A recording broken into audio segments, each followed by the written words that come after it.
Campuses that organize teacher professional education programs that produce professional educators. Unesa is committed to organizing various empowerment programs as a stimulus to develop faculty members and student, research development, and innovative products as the solutions to problems in the society.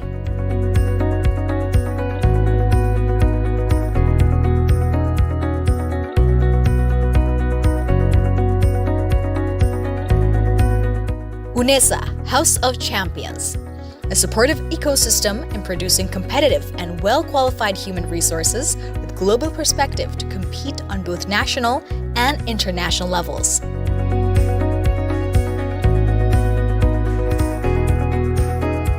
Collaboration is the key to progress in becoming a globally competitive campus. Unesa collaborates with a number of international institutions in the field of industry, government, and educational institutions. Set the higher class with complete facilities as a space for developing students' interests, talents, and potential. Unesa also continues to develop facilities and infrastructure to support academic and non-academic activities.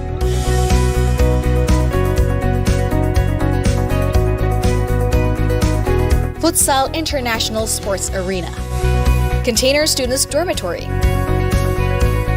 Sports Center, Language Center,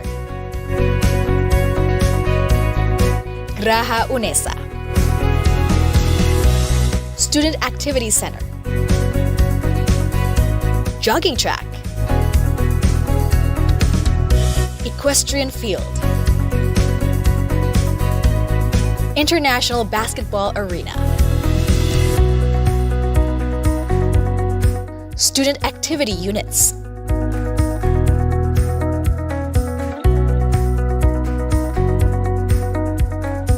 Art Development,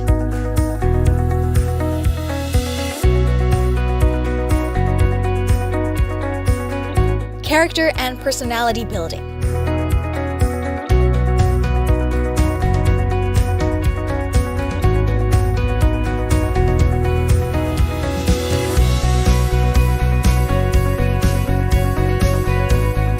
Sports,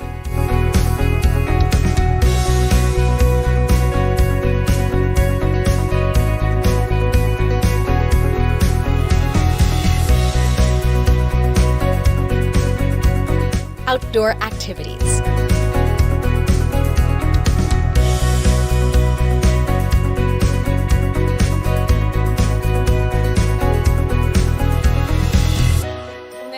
Unesa, Unesa, Unesa, Unesa, Unesa, Unesa, Unesa, Unesa, satu langkah di depan.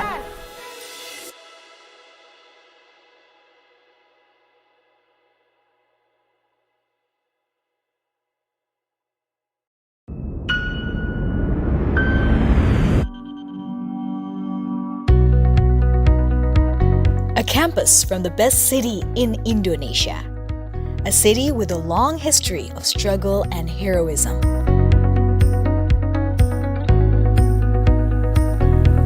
Welcome to Universitas Negeri Surabaya. Founded in 1964 as a teaching institute for education under the name IKIP Surabaya, to be an educational institution that carries the mandate as a university that produces educators, along with the development of educational needs and the vast globalization era. Unesa maintains the spirit by establishing itself as a center for education development, preservation of traditional arts, sports science, and inclusive services for people with disabilities. Growing to be a leading university, Unesa now manages 7 faculties, consisting of 73 undergraduate study programs and 23 postgraduate study programs. Faculty of Sports Sciences,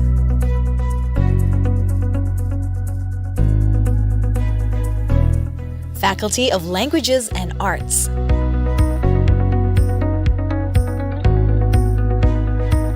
Faculty of Education Sciences,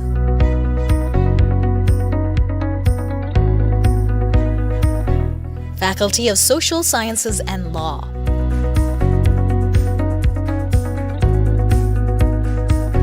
Faculty of Economics.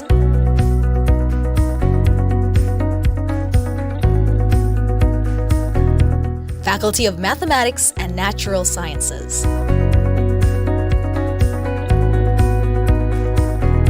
Faculty of Engineering.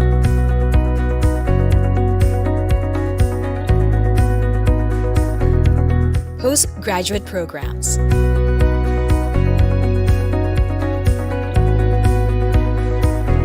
Managing two fields of study, education-based and non-educational study programs. Unesa is committed to improving the quality of education, fostering scientific traditions in research, promoting the spirit of community service,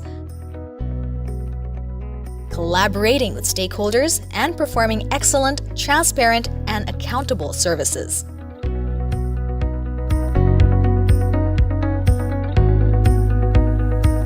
Assalamualaikum warahmatullahi wabarakatuh. Selamat datang di Universitas Negeri Surabaya.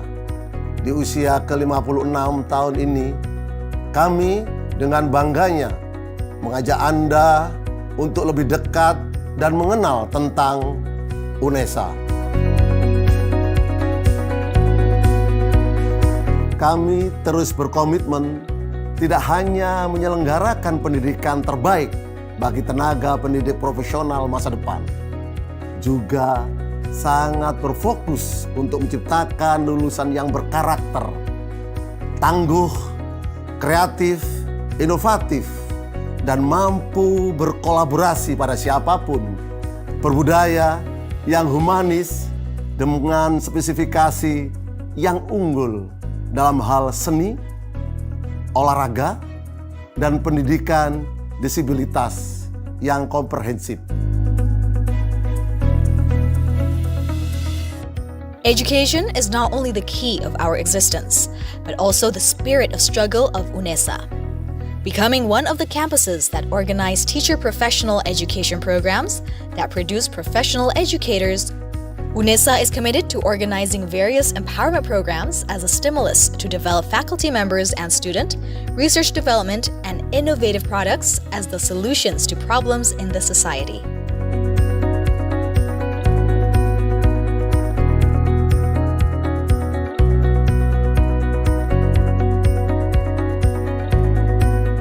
Unesa, House of Champions, a supportive ecosystem in producing competitive and well-qualified human resources with global perspective to compete on both national and international levels.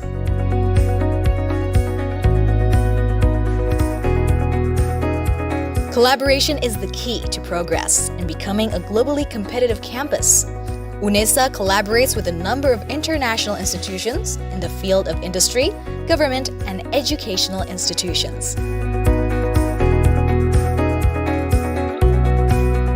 Set the higher class with complete facilities as a space for developing students' interests, talents, and potential. Unesa also continues to develop facilities and infrastructure to support academic and non-academic activities.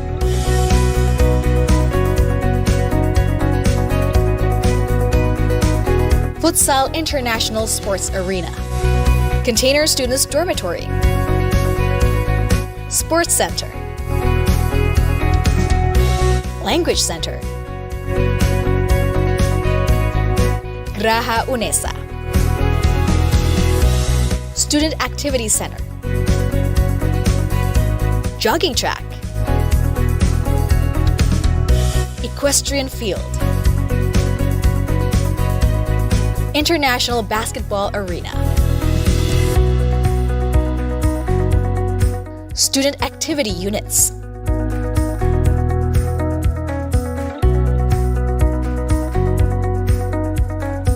Art Development,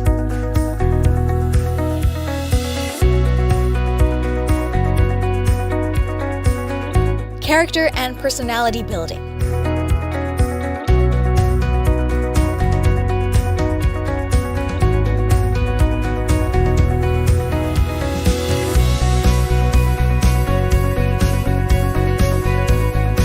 Sports,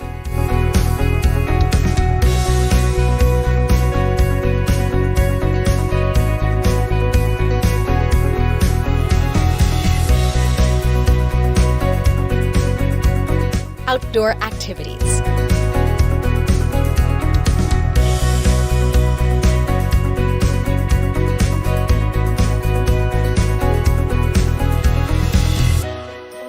Unesa. Unesa. Unesa. Unesa. Unesa. Unesa. Unesa. Unesa, satu langkah di depan.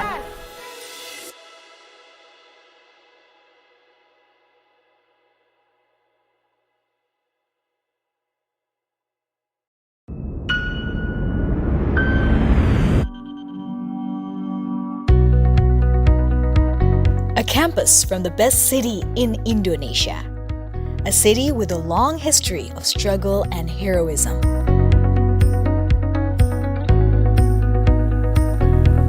Welcome to Universitas Negeri Surabaya. Founded in 1964 as a teaching institute for education under the name Pcr Surabaya, to be an educational institution that carries the mandate as a university that produces educators, along with the development of educational needs and the vast globalization era. Unesa maintains the spirit by establishing itself as a center for education development, preservation of traditional arts, sports science, and inclusive services for people with disabilities. Growing to be a leading university, Unesa now manages 7 faculties, consisting of 73 undergraduate study programs and 23 postgraduate study programs. Faculty of Sports Sciences,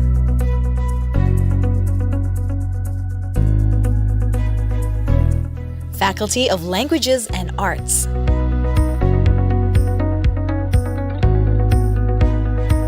Faculty of Education Sciences,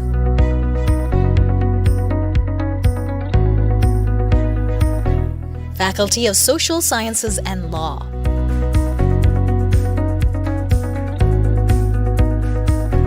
Faculty of Economics,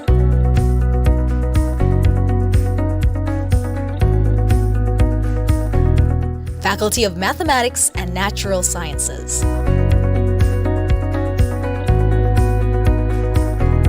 Faculty of Engineering,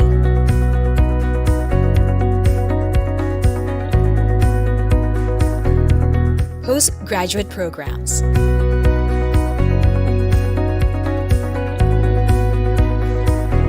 managing 2 fields of study, education-based and non-educational study programs. Unesa is committed to improving the quality of education, fostering scientific traditions in research, promoting the spirit of community service, collaborating with stakeholders, and performing excellent, transparent, and accountable services.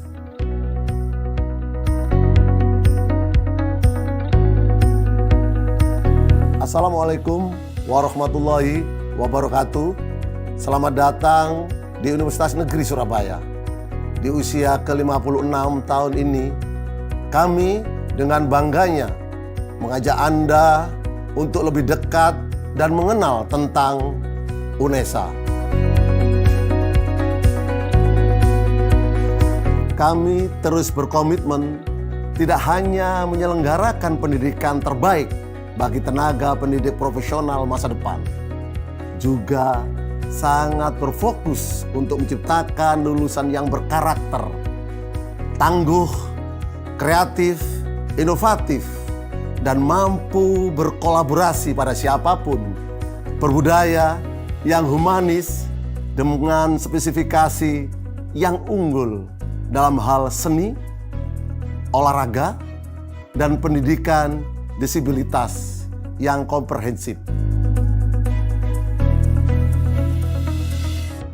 Education is not only the key of our existence, but also the spirit of struggle of Unesa. Becoming one of the campuses that organize teacher professional education programs that produce professional educators, Unesa is committed to organizing various empowerment programs as a stimulus to develop faculty members and student, research development, and innovative products as the solutions to problems in the society.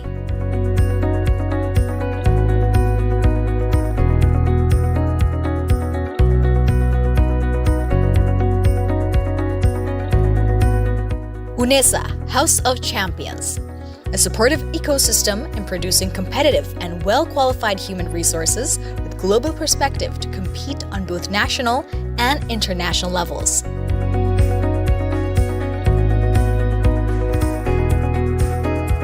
Collaboration is the key to progress in becoming a globally competitive campus. Unesa collaborates with a number of international institutions in the field of industry, government, and educational institutions. Set the higher class with complete facilities as a space for developing students' interests, talents, and potential. Unesa also continues to develop facilities and infrastructure to support academic and non-academic activities.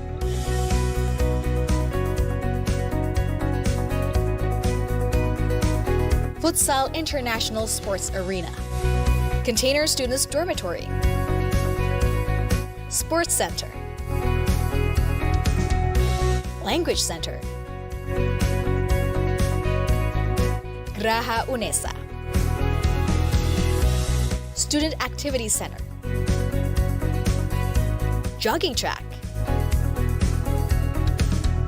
Equestrian Field, International Basketball Arena, Student Activity Units,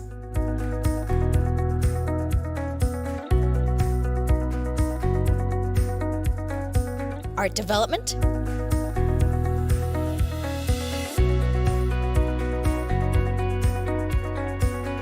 Character and Personality Building,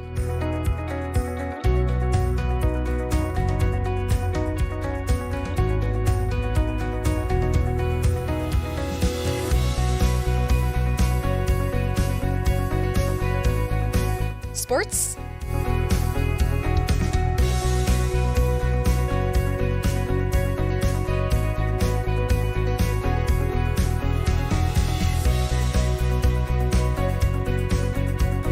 Outdoor activities.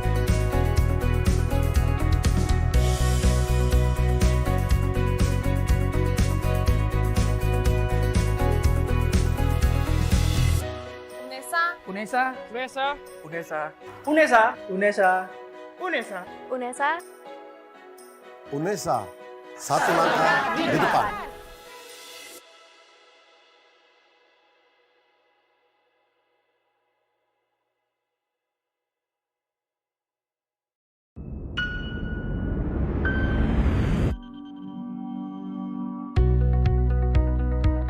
A campus from the best city in Indonesia.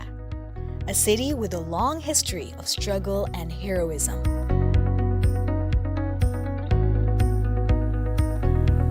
Welcome to Universitas Negeri Surabaya. Founded in 1964 as a teaching institute for education under the name IKIP Surabaya, to be an educational institution that carries the mandate as a university that produces educators, along with the development of educational needs and the vast globalization era. Unesa maintains the spirit by establishing itself as a center for education development, preservation of traditional arts, sports science, and inclusive services for people with disabilities. Growing to be a leading university, Unesa now manages 7 faculties, consisting of 73 undergraduate study programs and 23 postgraduate study programs. Faculty of Sports Sciences,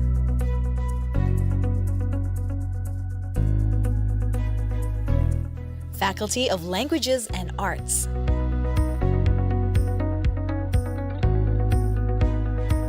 Faculty of Education Sciences,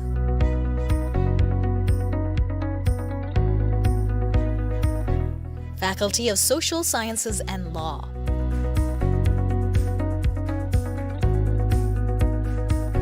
Faculty of Economics,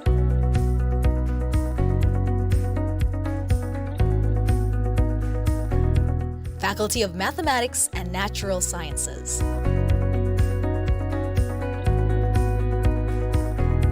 Faculty of Engineering,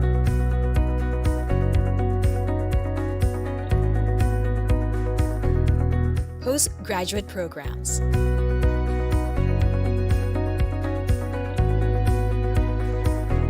Managing two fields of study, education-based and non-educational study programs, Unesa is committed to improving the quality of education, fostering scientific traditions in research, promoting the spirit of community service, collaborating with stakeholders, and performing excellent, transparent, and accountable services.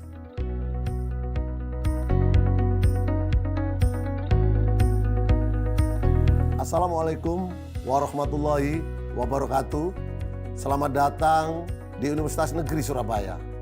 Di usia ke-56 tahun ini, kami dengan bangganya mengajak Anda untuk lebih dekat dan mengenal tentang Unesa. Kami terus berkomitmen tidak hanya menyelenggarakan pendidikan terbaik bagi tenaga pendidik profesional masa depan, juga sangat berfokus untuk menciptakan lulusan yang berkarakter, tangguh, kreatif, inovatif, dan mampu berkolaborasi pada siapapun, berbudaya yang humanis dengan spesifikasi yang unggul dalam hal seni, olahraga, dan pendidikan disabilitas yang komprehensif. Education is not only the key of our existence, but also the spirit of struggle of Unesa. Becoming one of the campuses that organize teacher professional education programs that produce professional educators, Unesa is committed to organizing various empowerment programs as a stimulus to develop faculty members and student, research development, and innovative products as the solutions to problems in the society.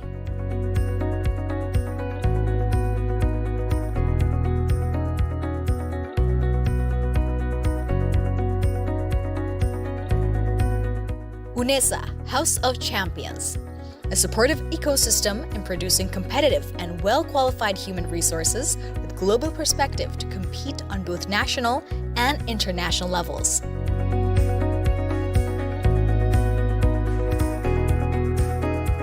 Collaboration is the key to progress in becoming a globally competitive campus. Unesa collaborates with a number of international institutions in the field of industry, government, and educational institutions.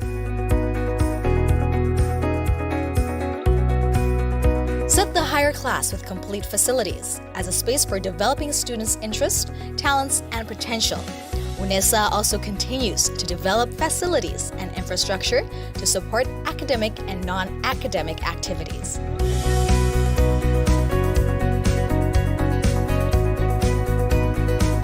Futsal International Sports Arena, Container Students Dormitory, Sports Center, Language Center, Graha Unesa, Student Activity Center,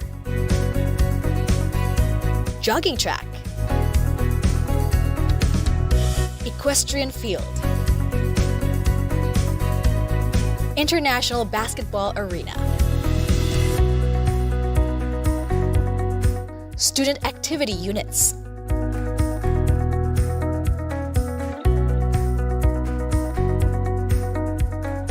Art Development,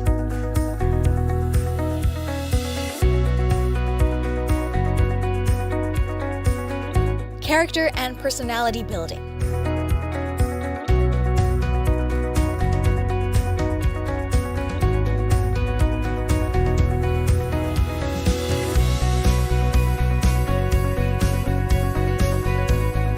Sports,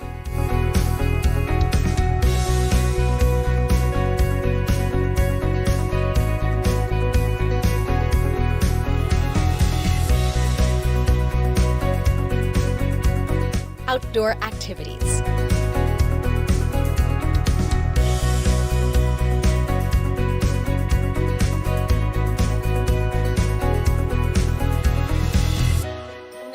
Unesa, Unesa, Unesa, Unesa, Unesa, Unesa, Unesa, Unesa, satu langkah di depan.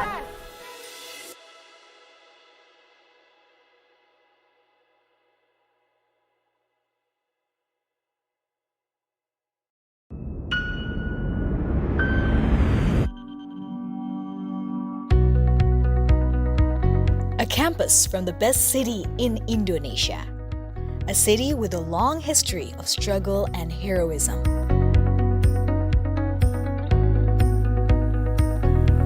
Welcome to Universitas Negeri Surabaya. Founded in 1964 as a teaching institute for education under the name Pcr Surabaya, to be an educational institution that carries the mandate as a university that produces educators, along with the development of educational needs and the vast globalization era. Unesa maintains the spirit by establishing itself as a center for education development, preservation of traditional arts, sports science, and inclusive services for people with disabilities. Growing to be a leading university, Unesa now manages 7 faculties, consisting of 73 undergraduate study programs and 23 postgraduate study programs. Faculty of Sports Sciences,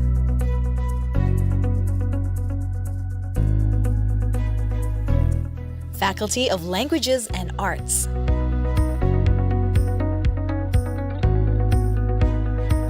Faculty of Education Sciences,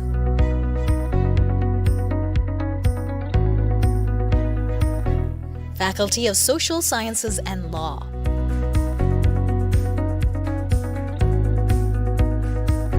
Faculty of Economics,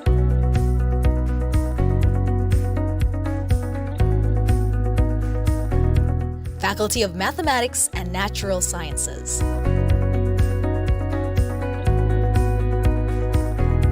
Faculty of Engineering,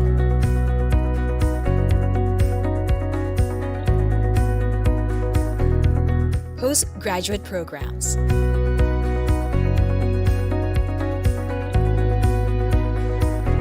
Managing 2 fields of study, education-based and non-educational study programs.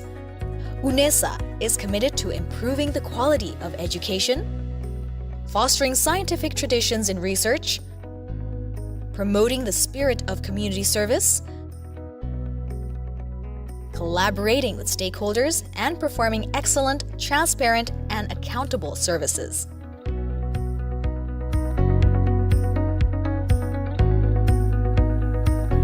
Assalamualaikum warahmatullahi wabarakatuh. Selamat datang di Universitas Negeri Surabaya.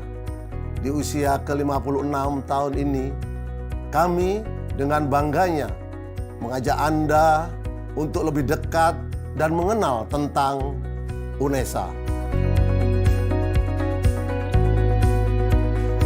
Kami terus berkomitmen tidak hanya menyelenggarakan pendidikan terbaik bagi tenaga pendidik profesional masa depan, juga sangat berfokus untuk menciptakan lulusan yang berkarakter, tangguh, kreatif, inovatif, dan mampu berkolaborasi pada siapapun, berbudaya yang humanis dengan spesifikasi yang unggul dalam hal seni, olahraga, dan pendidikan disabilitas yang komprehensif.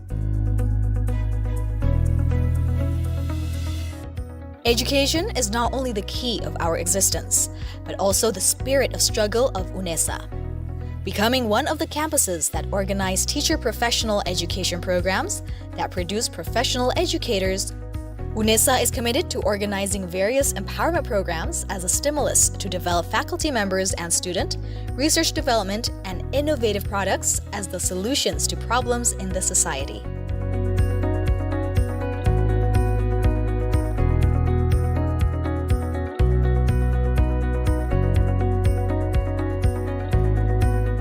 Unesa, House of Champions, a supportive ecosystem in producing competitive and well-qualified human resources with global perspective to compete on both national and international levels.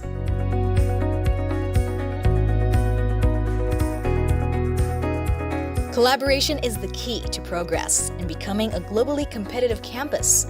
Unesa collaborates with a number of international institutions in the field of industry, government, and educational institutions.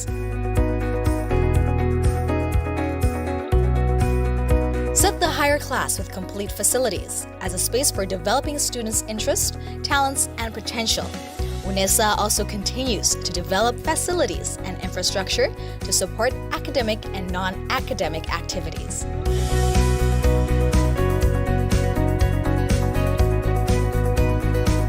Futsal International Sports Arena, Container Students Dormitory,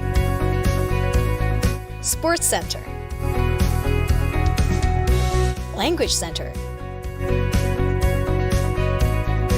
Graha Unesa, Student Activity Center, Jogging Track, Equestrian Field, International Basketball Arena, Student Activity Units,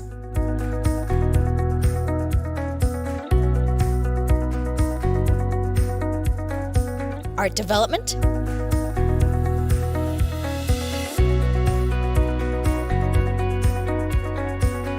Character and Personality Building,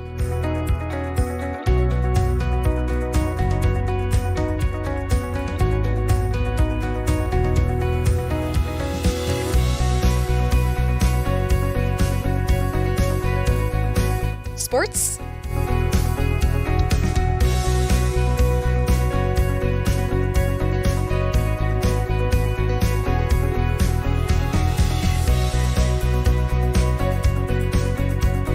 Outdoor activities.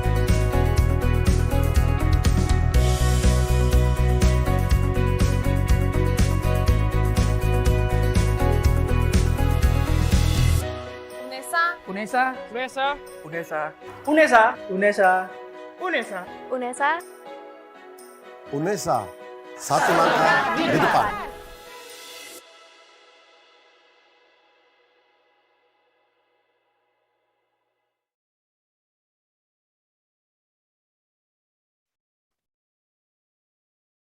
Okay, good afternoon, everyone.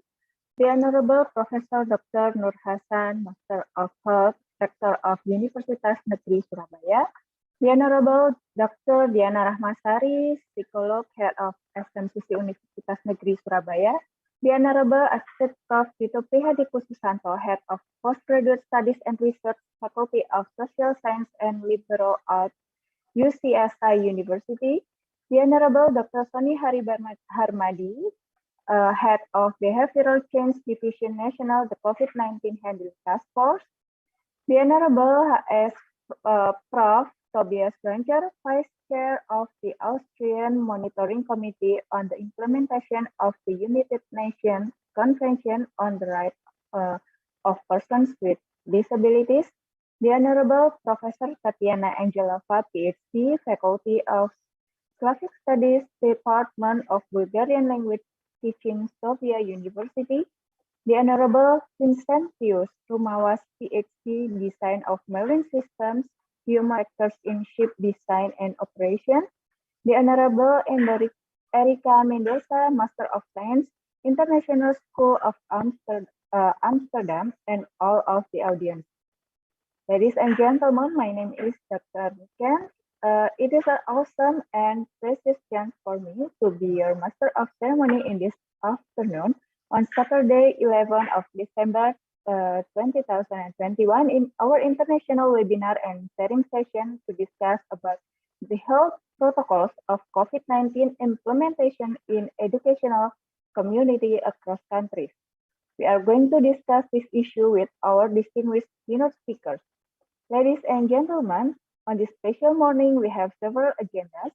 So allow me to read several sequences of our agenda are opening, listening to the national anthem of Indonesia and hymns of Universitas Negeri Surabaya, opening prayers, opening remarks from our rector, The main program, international webinar and sharing session about the health protocols of COVID-19 implementation in educational community across countries with our distinguished keynote speakers. Our discussion will be moderated by Dr. Irene Maureen, Master of Science, and Mrs. Ira Dermawanti, Master of Psychology. And then the last is closing. And now, distinguished keynote speakers and our beloved participants on to the next agenda. We will listen to the national anthem of Indonesia and hymn of Universitas Negeri Surabaya.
The next agenda is opening prayers that will be led by Mr. Ulhak Yudi. Mr. Ulhak Yudi. Hello. For the opening prayer, Yes. the time is yours. Thank you, Dr. Niken. Thank you. Assalamualaikum warahmatullahi wabarakatuh. Ladies and gentlemen, good afternoon.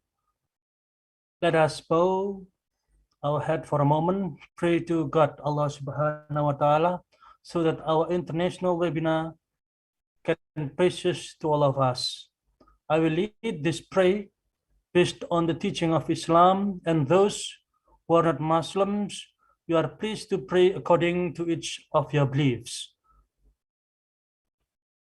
O Allah, today in this Zoom meeting, we gather here, we bring about an international webinar entitled The Health Protocols of COVID-19, Implementation in the Educational Community Across Countries.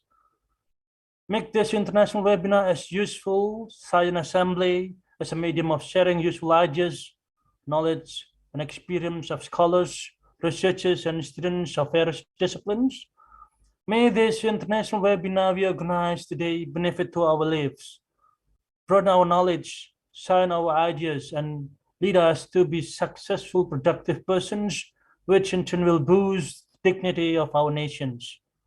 O Allah, please our heart, our minds with the light of your guidance, impart your supreme wisdom upon our activities. Help us to speak our minds clearly, help us to listen to each other, respect each other, love each other, so that we are included in the blessed persons. O Allah, protects us from unintended temptations, show us the right path, and gives us knowledge and strength to perform good things. Equally, show us, make it clear the bad things, and give us knowledge and strength to avoid them. O Allah, you are the one who can fulfill our prayer. Rabbana atina fid dunya hasanah wa fil akhirati hasanah wa qina adzabannar. Subhana rabbika rabbil izzati amma yasifun wa salamun alal mursalin walhamdulillahi rabbil alamin. Amin, amin, ya rabbal alamin. Back to the MC. Thank you. Amen. Thank you, Mr. Ulhut. And coming to the next agenda, which is opening remarks from Rector of Universitas Negeri Surabaya.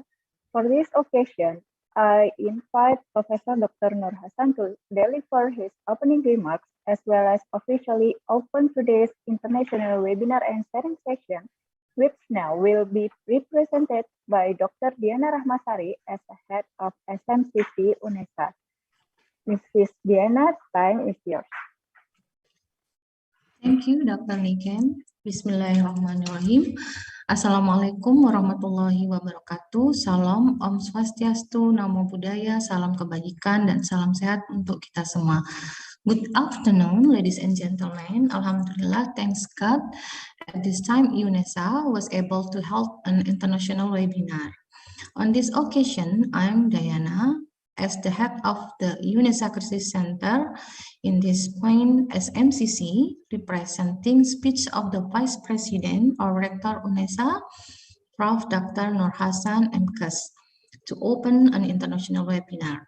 Best regard from him to all speakers, and they send the regard, sorry, not can join in this webinar because at this time, Mr. Professor Nur Hasan has another duty. A big thank you to all the speakers who have taken the time to share international information and knowledge with us. Allow me to read the speech from the Vice President or Rector Unesa, Prof. Dr. Nur Hasan MKes. The Honorable Erika Mendoza, MSc, speaker from International School of Amsterdam, Professor Tatiana Angelova, PhD, speaker from Faculty of Slavic Studies, Department of Bulgarian Language, teaching Sofia University. He is Professor Magister Dr. Tobias Buchner, Professor of Inclusive Education, Vicentios Rumawas, Design of Norring System, Human Factor in Ship Design and Operation, Norwegia, Assistant Professor Dito Prihadi Kususanto, PhD, Head of Postgraduate Studies and Research, Faculty of Social Science and Liberal Arts, UCSI, University Kuala Lumpur, and the Honorable of Dr. Soni Hari B. Harmadi, SA, MA, Head of Behavioral Change Division, National COVID Task Force, Indonesia. Ladies and gentlemen, pandemic COVID-19 that is happening almost 2 years, we're delivering the new normal adaptation. It is caused the society must be more adaptive to they can take on their daily activity. The most thing which is affected with pandemic COVID-19 is education. The system can be done by face-to-face learning system as before, so that this replaced by online learning. System through the technology information and communication, which prevent spreading of COVID-19. There are a lot of challenges are faced in the process to adaptation, but the process of education must be continued. In unpredictable condition for the end of pandemic, the system of education must be managed to find the best form system. For example, we are starting to organize limited face-to-face learning. However, we keep implementing the health protocol during limited face-to-face learning so that we maintain the safety for teacher and student for the effectiveness of learning process system can be achieved.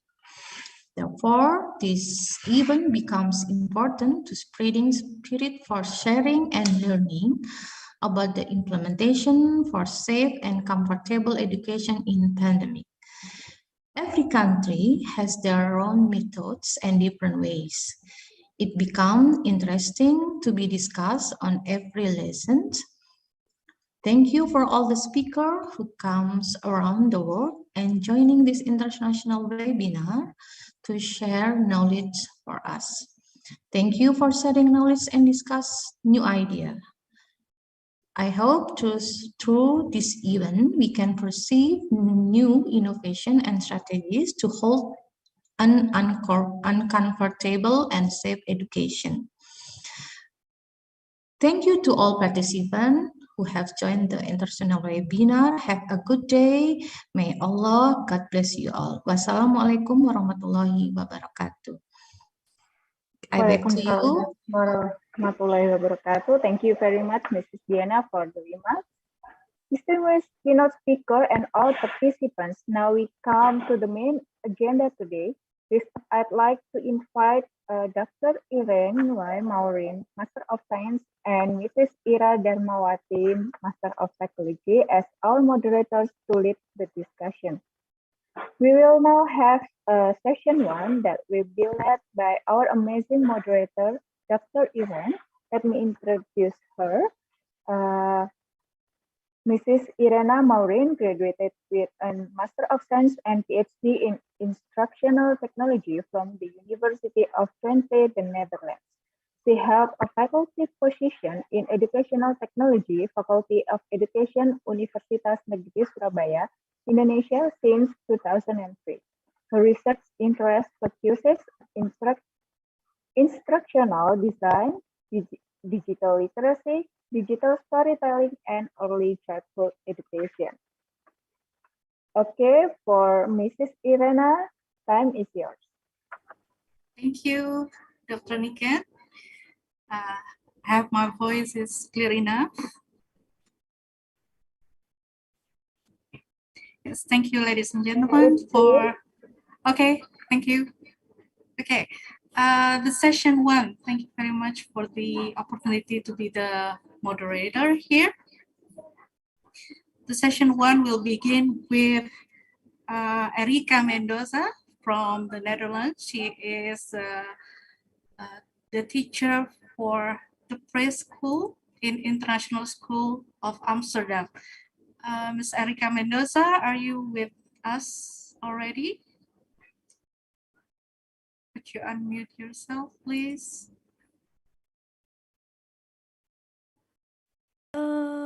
Yes. Hi. Hi, I'm here. Hello. Good morning. afternoon, evening. Here is very early in the morning. Yes, I can see that. Oh, you must have woken up very early today for us. Thank you very much. No worries, it's a pleasure. Yes, okay, Miss Erika Mendoza. Actually, Miss Erika and I are classmates. We did our master together in University of Twente, Educational and Training System Design. I think I lost you. Could the committee help me to put Miss Erika Okay, I can do that. Okay, I will share the presentation first.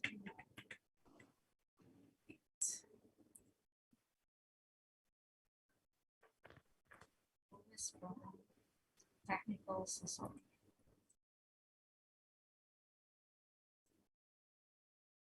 Wait a second. So how are you doing, Ms. Erika? Waking up. Oh yeah, sure. Yes, Wait, it's a bit dark over here in the Netherlands. You oh know, yeah, winter yes, time. it's winter. Yeah, it's winter time, of course. Yeah, I guess it's there now.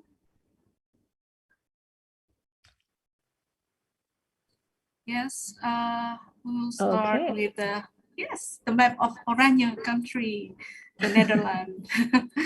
Yes, Miss Erika will share her story about living in the Netherlands during the COVID pandemic, and she is now living in Utrecht, right, in the middle of the country. That's right. Yes, and how could you describe Utrecht nowadays, Miss Erika? That's Utrecht right now. Yeah. It's cold. Very cold, dark. and actually that is Winkel van Sinkel, one of the most popular buildings in my city. And because of Christmas days, they organize this projection of some houses with lights. That started the last week, so that's pretty much how it looks like nowadays.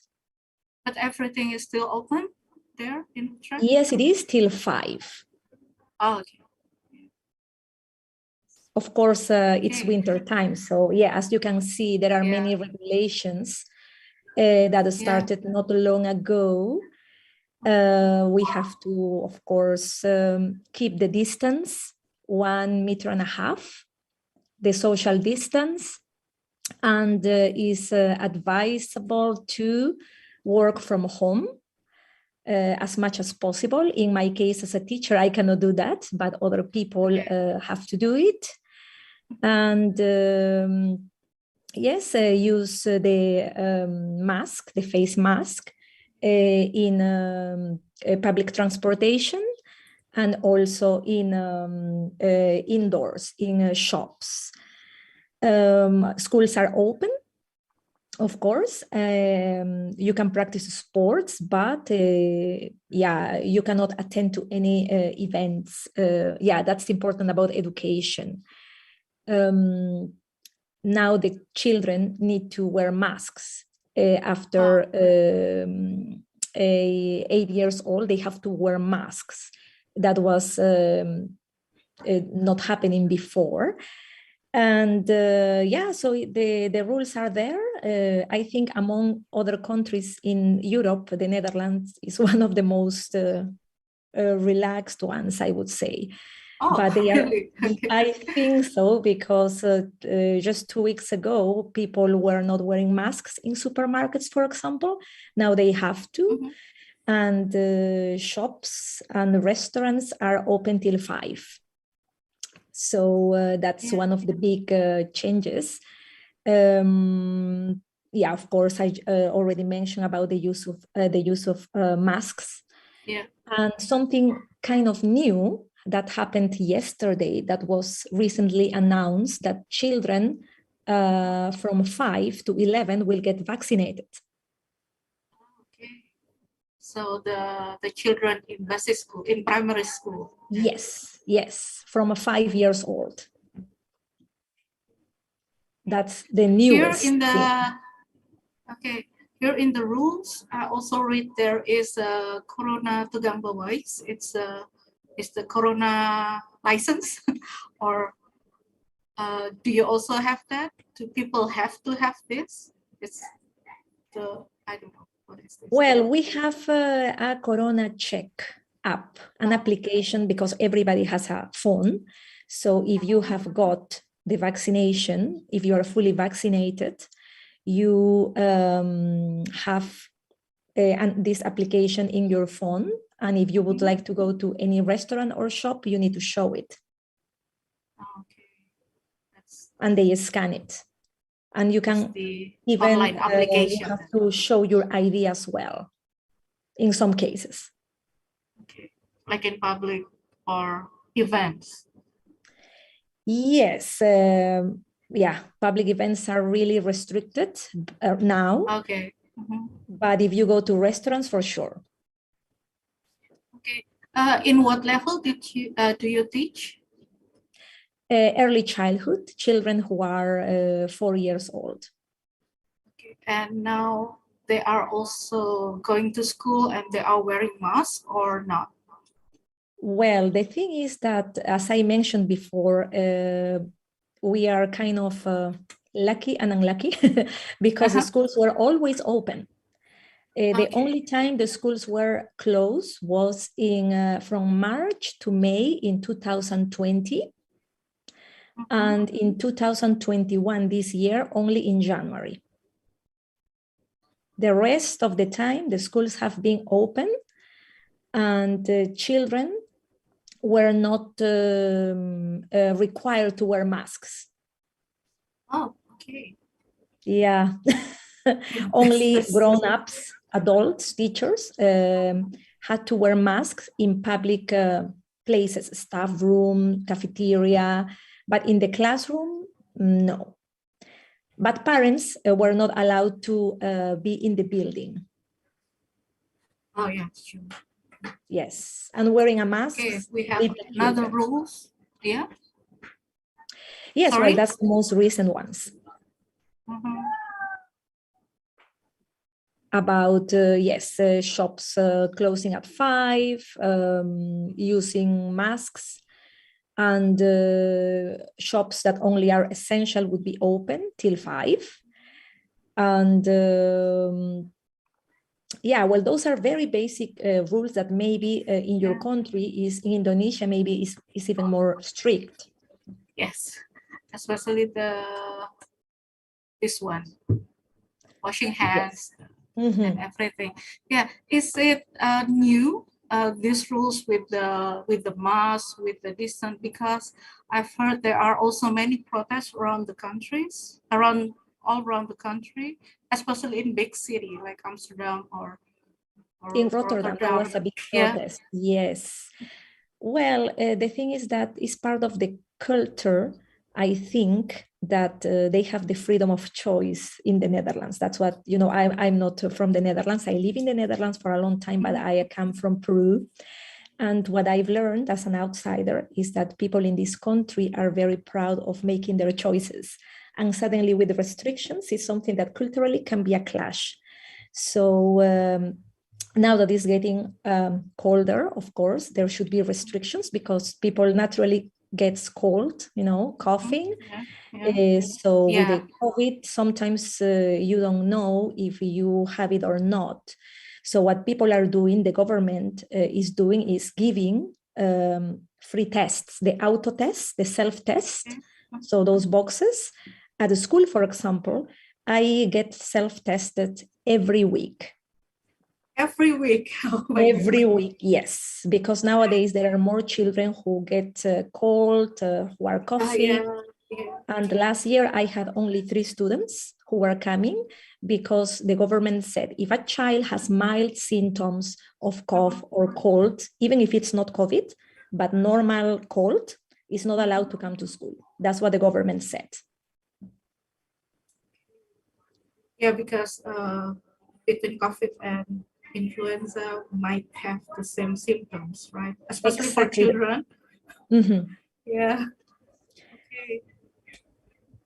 But not for children, right? You said the children from 5 will get vaccinated from this moment. Is that? Yes, that was approved yesterday, that they can get vaccinated. Okay. Yeah, we are planning to do that also, I think in Indonesia, if I'm not mistaken, but maybe not in my city. Yeah. And your school, okay, tell me more about this International School of Amsterdam. So it's from early childhood until the high school, right? Yes, until they get their international baccalaureate. The school follows the IB program, so till the children are ready to get to university, they stay at school. Of course, if the parents are not moved to the next country. Yeah, but then all this time only the children in early childhood comes to school. Oh no, all of them. All of them. Oh, also Yes. higher, like in mid school or in high school. Yes, all of them. The thing is that the school has, of course, my school is private. Other schools, if there is one case or two cases per class of a child with COVID, the child should go to quarantine and recover. But if there are 3 children or 3 students in one class with COVID, the whole class closes, not the whole grade, not the school, only that class. Oh, okay. So the school is still going, like still open, like still normal open. things, yeah. Everything is normal, if you could call normal, but yes, we are open. That's now I can imagine why they are reacting so hard on this lockdown in the coming days, right? It's not really lockdown, I think. It just closed earlier, and then and with the license thing, with the app things, with COVID, right? It's not really lockdown. It's not. If you compare to other countries, to your country, or even in South America, I think we are lucky here because the restrictions are not really restrictions. But for Dutch people, they are restrictions because they are used to have the freedom of choice, of do whatever they want. And yeah, it's a bit hard because last year in December, everything was closed. Yeah. But this year people are vaccinated, so that's a difference. Okay. Yeah. Thank you. Now we also have your picture. Oh my gosh, yes. Really nice. My students are that big or small. Yes. For you. And it has been very challenging to teach online these young kids because as you know, as early childhood educator as well, children learn by doing, by playing, and to get the attention of a child online is really tricky. Oh, okay. And yeah, I just remember that in the Netherlands, at 5-year-old, the children will get into the primary school as the first grade. That's why in the primary school you have 8th grade. So the basic education starts at 5 years old, right? Yes, group A, that is 4 or 5, yes. Yeah. Okay, that's really nice. Is it taken recently, this picture? Excuse me, yeah? Is it taken recently, this picture? Is that, the newest picture? Oh, that was in autumn. They were, yeah, you know how much it rains in the Netherlands. So yeah. This is part of the indoor-outdoor because the kids are not all the time indoors, they are outdoors as well. And as they play, they were washing the windows. That's one of the activities that we had. They are wearing the full rain gear. And I was with a group of kids in the classroom, and the ones who are you seeing on the picture are outdoors. They were washing the windows, playing outside. That was a picture taken by my assistant. So that was a cute one. Yes, I can see that. It's really cute. Yeah. So I think that's all the pictures, and that we can just follow up with question and answer. Ladies and gentlemen, if you have any question, Bapak, Ibu, dan teman-teman sekalian, kalau ada pertanyaan, silakan ditulis di chat box. Saya akan membantu untuk mentranslate. I can translate it for you, or you can also directly ask Miss Erika about the school and things. Miss Erika, there's a friend of mine. She is a kindergarten teacher in Indonesia, and she is asking, when the COVID happened, but there is no lockdown, right? So, but she's asking whether there is any changing in the curriculum or in the way you are teaching the children, or how the children learn at school. Sure, there is a big change because my school is it's an IB school, as you know, so the kids at this age follow the PYP program. And as you could see in the picture that it was recently shown, we follow the children's ideas and everything is following their natural inquiry, while distance learning is a bit more structured. So the program is a bit more structured. We give the provocations, we set what they are going to learn, and we guide the children. So I would say that we decide what to teach instead of listening more to the children if they were in the classroom with us. So we had to adjust, and we have an alternative program. When we had the distance learning in January of this year, 2021, we had to teach them for 6 weeks online. So children who are 4 years old, who have this spam attention that, you know, lasts only 10 minutes, it's really tricky. 10 minutes will be so good already. Oh, yeah. Early childhood educators, I think, understand me when I say that, yeah, it's very tricky. So we had to organize 3 sessions of 15 minutes with breaks. And of course, parents had to be the co-educators. You cannot leave a young child in front of the computer. It's impossible. So the first 15 minutes were more like the greetings, saying hi, because the live contact, it's very important, the good morning song, whatever the routine is. And maybe a child would like to show something, maybe would like to show the house or the dog. I know all the pets of my kids at this time of the year.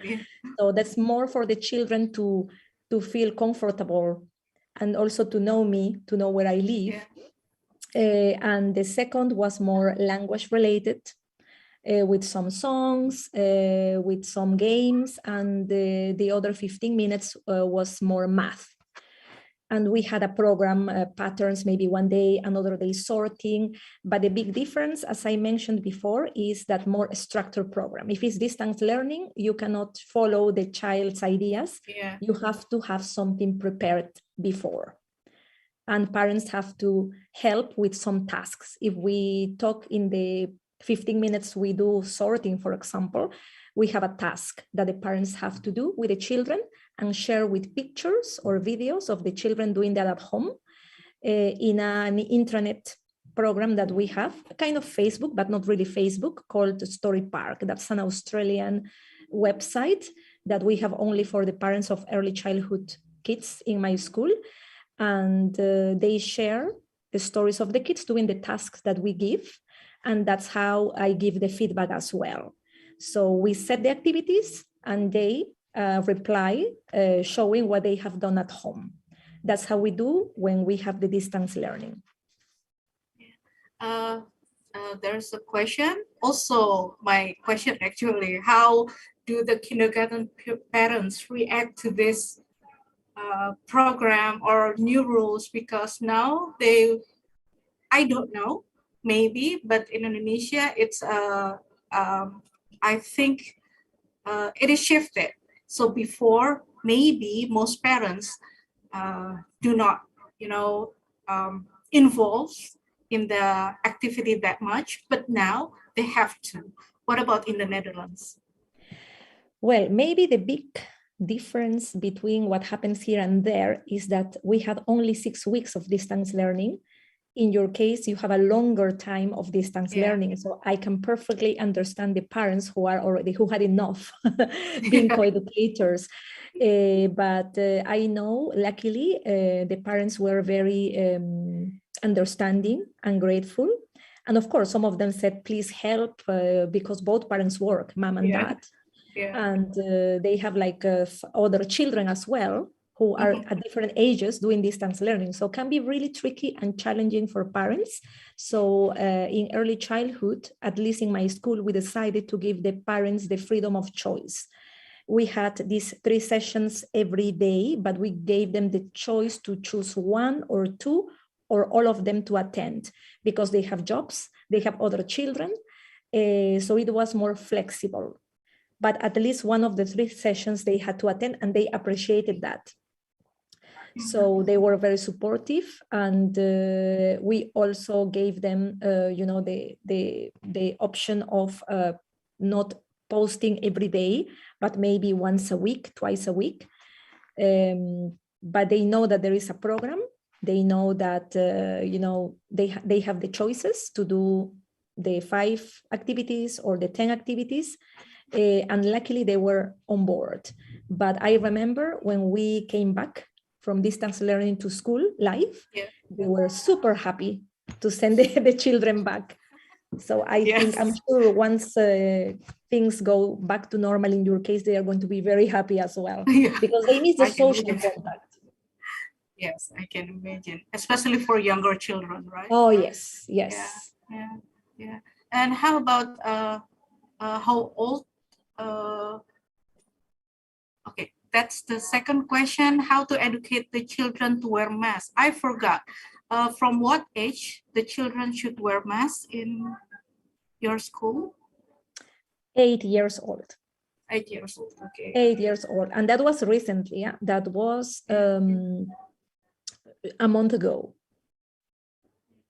Because here the children still have to wear masks. Well, otherwise they should stay at home, of course. But most children will find it uncomfortable, right, to wear the mask. So it's difficult to ask the children to wear masks, like it's a process. In longer time. And it's more familiar to them to see people wearing masks. I have to wear mask when I take them to the gym, or I go along the hall. So to see people wearing masks is something that they find normal, more normal now. And some of them who go by the school bus, they have to wear a mask. So I think parents support in that sense. And I think it's just a matter of getting used to it. Like we get used to it. Yeah. Last year or 2 years ago, wear a mask was something really strange. And now it's like an accessory. Now we have a mask. We have designed masks, fashionable, trendy masks. So it's a matter of getting used to it. Just getting used to it. Yeah. And you've got lots of questions. Okay. One by one. How long should one class be quarantined if there are more than 3 students affected by COVID-19? Yes. That was the question? Yes. How long? If you found that more than 3 students got affected or their families got affected, so how long the class will be off? Okay. I believe it's 10 days. 10 days. And the children, of course, the class stays open. The children who are positive stays for 10 days till all the symptoms have disappeared, and they have to be tested as well. And return to school when there are no symptoms at all. They advise 10 days, but they shouldn't have any symptoms and be tested negative. Okay. So that makes me wonder, do you experience to teach like face-to-face and online at the same day? No, because now, if only 3 kids are, we cannot do this anymore. In the past, it was possible, but now, since the whole class is not closed, the school continues live. So these 3 kids just have an extended resting days, let's say, recovering, because they are not well, they are not healthy, let's say. So when they are back, they continue school. They don't have a special task or homework. No, they just take these days to recover, to be healthy. No distance learning to them. Yeah, because the next question is about, because of the emergence, the new variant that we've talked also recently about the Omicron. So maybe there will be new rule at school that the school should be online again, or still face-to-face offline? We are still open because our school is private, but we have to follow what the government says. And the government says that the school will stay open and just wearing masks for children starting 8 years old, as I mentioned, who must be a bit weird for you guys because you have your kids from already long ago wearing the mask. So that's how the Dutch government is. And the thing that I mentioned before, I think that's the big change. If a child has any symptoms, mild symptoms of coughing, a runny nose, that child shouldn't be at the school. And there is no distance learning for that child, even if it's negative, even if it's no COVID. If the child has any symptom of normal cold, should stay at home. I think that's the biggest change. Okay. But for the teacher, do you feel, as a teacher, do you feel like when the government has this new rule and then in the following weeks or months, there are another new rules? What do you think about that? Should that affect the school, or the school could have their own rules? No, I don't think so. Oh, unfortunately, we have to follow the Dutch government. And of course, we feel vulnerable as teachers because we are teaching around the virus. Last week, actually, I have 2 assistants. One of my assistants was positive. And yes, but my classroom is not closed. I did the test. My other assistant did the test, negative. The children were tested, but self-tested. They are negative as well. And that person, that assistant who is positive, is staying at home till she recovers, till she is negative again, and she has no symptoms of any cold. So that's why the school, the nurse office, give us boxes and boxes of self-test. Yes, every week. Oh my God. Every week, twice. Actually, twice a week. Wednesdays and Sundays. Yes. Oh my goodness. Yes. I've just had twice last week, and I feel like, okay, no, I will not go anywhere if I have to take that test. I know, again. And I understand teachers as people working in hospitals. We are vulnerable to the virus. So we are the heroes here. So the test is the school rules or from the government? It's from the school. And the government advise to have a self-test as well if you have the symptoms. But in my school, we say that to prevent, if there is a case of children who you think might get a cold and you are close or a close contact person, you are advised to have it. It's up to you. I'm, to be honest, since my assistant got positive, I am having the self-test every day. Oh because God, you know, so I'm an sorry. international teacher. I have to fly to Peru next week. And I haven't seen my family in 2 years, so I want to take that airplane. And like me, there are many other teachers who live in the States, in Australia, and they are, that's the environment of my school. So that's the risk. And we just have to take care of each other, and we take the self-test at least twice a week. Okay. There are 2 other questions. Hopefully these 2 are the last. The first one is about how do you involve parents to your, not many parents understand the education, especially for early childhood. So how the schools or you as teacher involve parents in this teaching and learning process? Okay, so our distance learning program is shared with the parents in this kind of intranet website that we have, that I mentioned before, that is not Facebook, but it's called Story Park, this Australian site.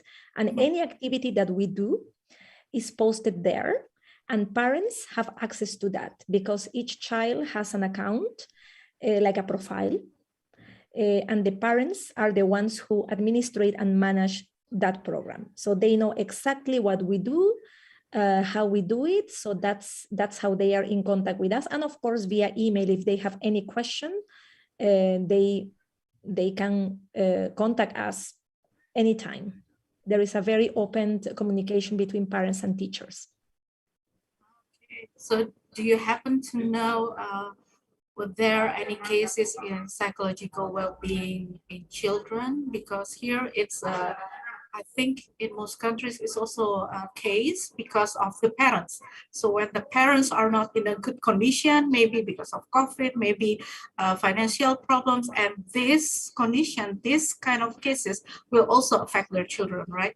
This is this also happen in the Netherlands? Yes, I believe in Dutch schools, they also have a kind of psychologist or what you call a counselor. And we have in our school a counselor for early childhood. Well, actually, it's from young children till kindergarten. And that person helps the children. Well, before COVID, it helped the children to adapt in the new school, coming from other countries. And post-COVID is understanding how the social impact had on the child, you know, seeing other people with masks, or some children have already been tested. So that counselor created a story, a short video about, for example, a dragon who is part of the stories that she shares when she comes to the classroom to read a story. So the children know the dragon, and one of the stories, for example, was dragon is going to get vaccinated. So then the children get more used to, okay, it's not that bad to get vaccinated. So there is a program and the counselor helps the families as well who are in panic because they cannot go to see their relatives or they cannot cope working and teaching at the same time, co-teaching. So yes, we have some support from the school, luckily. Yeah, I forgot about that. Yes, ladies and gentlemen, I forget that one thing that in most schools in the Netherlands, the private one, especially in Erika's school, or even in the public school, because my son once get the opportunity to study in the public primary school in the Netherlands, and they have this board of psychologists. They help the children and the parents to maintain the well-being before COVID, and now even more after this pandemic happened. So this really helps in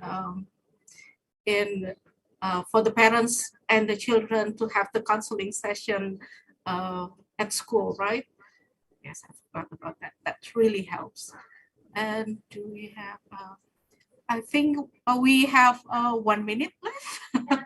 So Erika, do you have anything to say to close your story to us this morning or this afternoon? Oh, well, no, thank you very much for inviting me. As I said, bravo for all the teachers. It's difficult to teach online. I cannot imagine how long you have been doing this. It's really challenging, especially for young kids. And if you have any question, just please, I'm sure I'm open to answer your questions. And of course, Irena, if they have more questions, just let me know and I can happily answer them. Yes, thank you very much, Erika Mendoza from the Netherlands. Yes, okay. So ladies and gentlemen, that's our first speaker for this session, the first session with Erika Mendoza. Thank you very much and have a nice weekend, Erika. You too. Thank you. And now we will come to the second. The second speaker for this session is, welcome, speaker from Malaysia, Bapak Assistant Professor Dito Prihadi Kususanto, PhD. Are you already with us?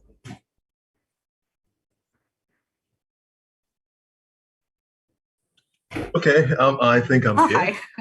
Hi. Yes. Hello, good afternoon, Pak Dito. Hi. Right? Yeah. Good afternoon. Can I call you? Yeah. Yeah, or whatever you want to call me. I mean, it's a bit awkward to speak English in front of Indonesian audience anyway. But yeah. Oh, let's ask Budiana. Budiana, can we speak Indonesia? I mean, I'm fine. I'm fine with English anyway because we use English at work here. Malaysia, sure. Even though Malaysia has Bahasa Malaysia for their They said they're lingua franca, but actually they don't use it. they use English in all the universities. So yeah, so not all Malaysians can speak Bahasa Malaysia fluently, unlike in Indonesia where everyone speaks Indonesian, right? Yeah. Yeah. So Yes. okay, let's start. Yes, ladies and gentlemen, Pak Dito is the head of postgraduate studies and research, Faculty of Social Science and Liberal Arts, UCSI University in Kuala Lumpur. Pak Dito, nice to meet you. Nice to I'm meet very you honored too. to have you with us today. Yeah, thank you for the invitation. Yes, so you will share your own presentation, right? I guess so. Right, so this the floor is yours. The screen is yours. Can you see my screen?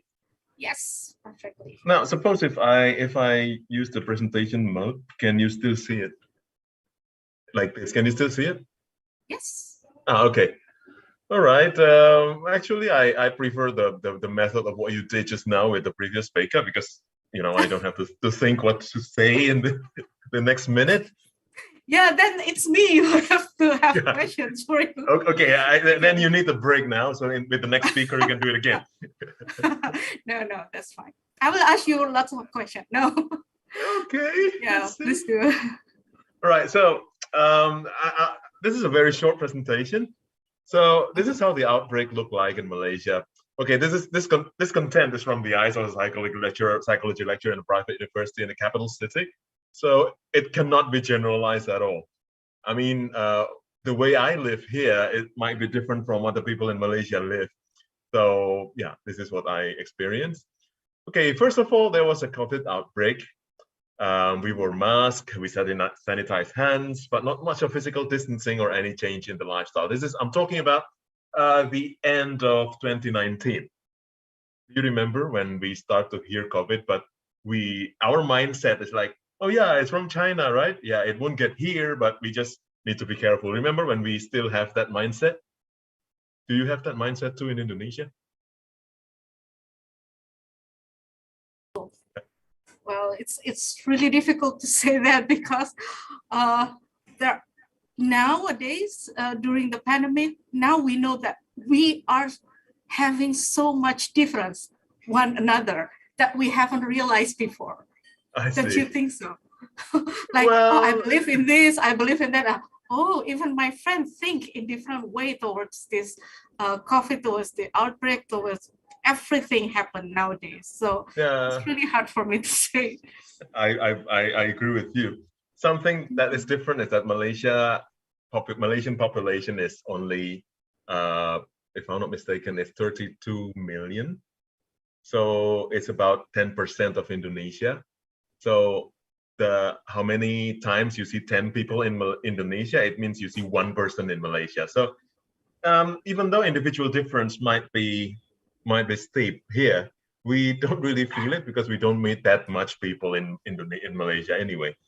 All right. So at the beginning, we just like wearing mask, for example. Wearing mask was not a new habit for us because we often had to wear mask before, especially when there was some wildfire from Sumatra. Like we had our haze, so we need to wear mask anyway in Malaysia, especially in Kuala Lumpur, where I live. So yeah, it wasn't that new. So we wash and we use our previous mask. I mean, we have used reusable mask when the COVID started coming. Okay, so we lived that way in the beginning, right? So then the government did the hygiene awareness campaign, face mask protocol, and started to have like social distancing. People don't shake hands. People just, say, the Thailand peace signs like this, okay, like that. If you can see my camera, I'm not sure because I can't see myself. Unfortunately, people in Malaysia were lack of discipline, and the cases per day increased drastically. Therefore, the lockdown. So how did the lockdown look in Malaysia? Okay, the first lockdown, they call it Movement Control Order, or MCO. Okay, the first MCO, it was started in, if I'm not mistaken, it was 18th of May 2020, it was planned for 2 weeks. So, we just took some stuff from our office and get ready for working from home for two weeks. So this is how it looked like. We stayed home. Most businesses were closed. We grocery shop was allowed, but only below 10 kilometers from our home, our location, and only one person is allowed in a car. So can you imagine? We drive to a closest market or supermarket. We must have with us a sheet of the electrical bill. Tagihan PLN. Why do we have to carry that? So the police officer can check where do we live. Okay, so if it's less than 10 kilometers, it's okay. We don't have to, to be reprimanded. And they start to have limited number of people in public space. For education, students start study online from home. Well, in urban area, we used to have the e-learning previously, and MOOC, massive online. What is the other O? Do you know it, Miss Irene? Open online course. Oh yeah, massive open online course, right? Yeah. Yes. So we have that. We develop our micro credential and so on. So we just kind of create another micro credential, but for our regular subjects in our universities. And we also have a face-to-face class using Microsoft Teams in my university previously.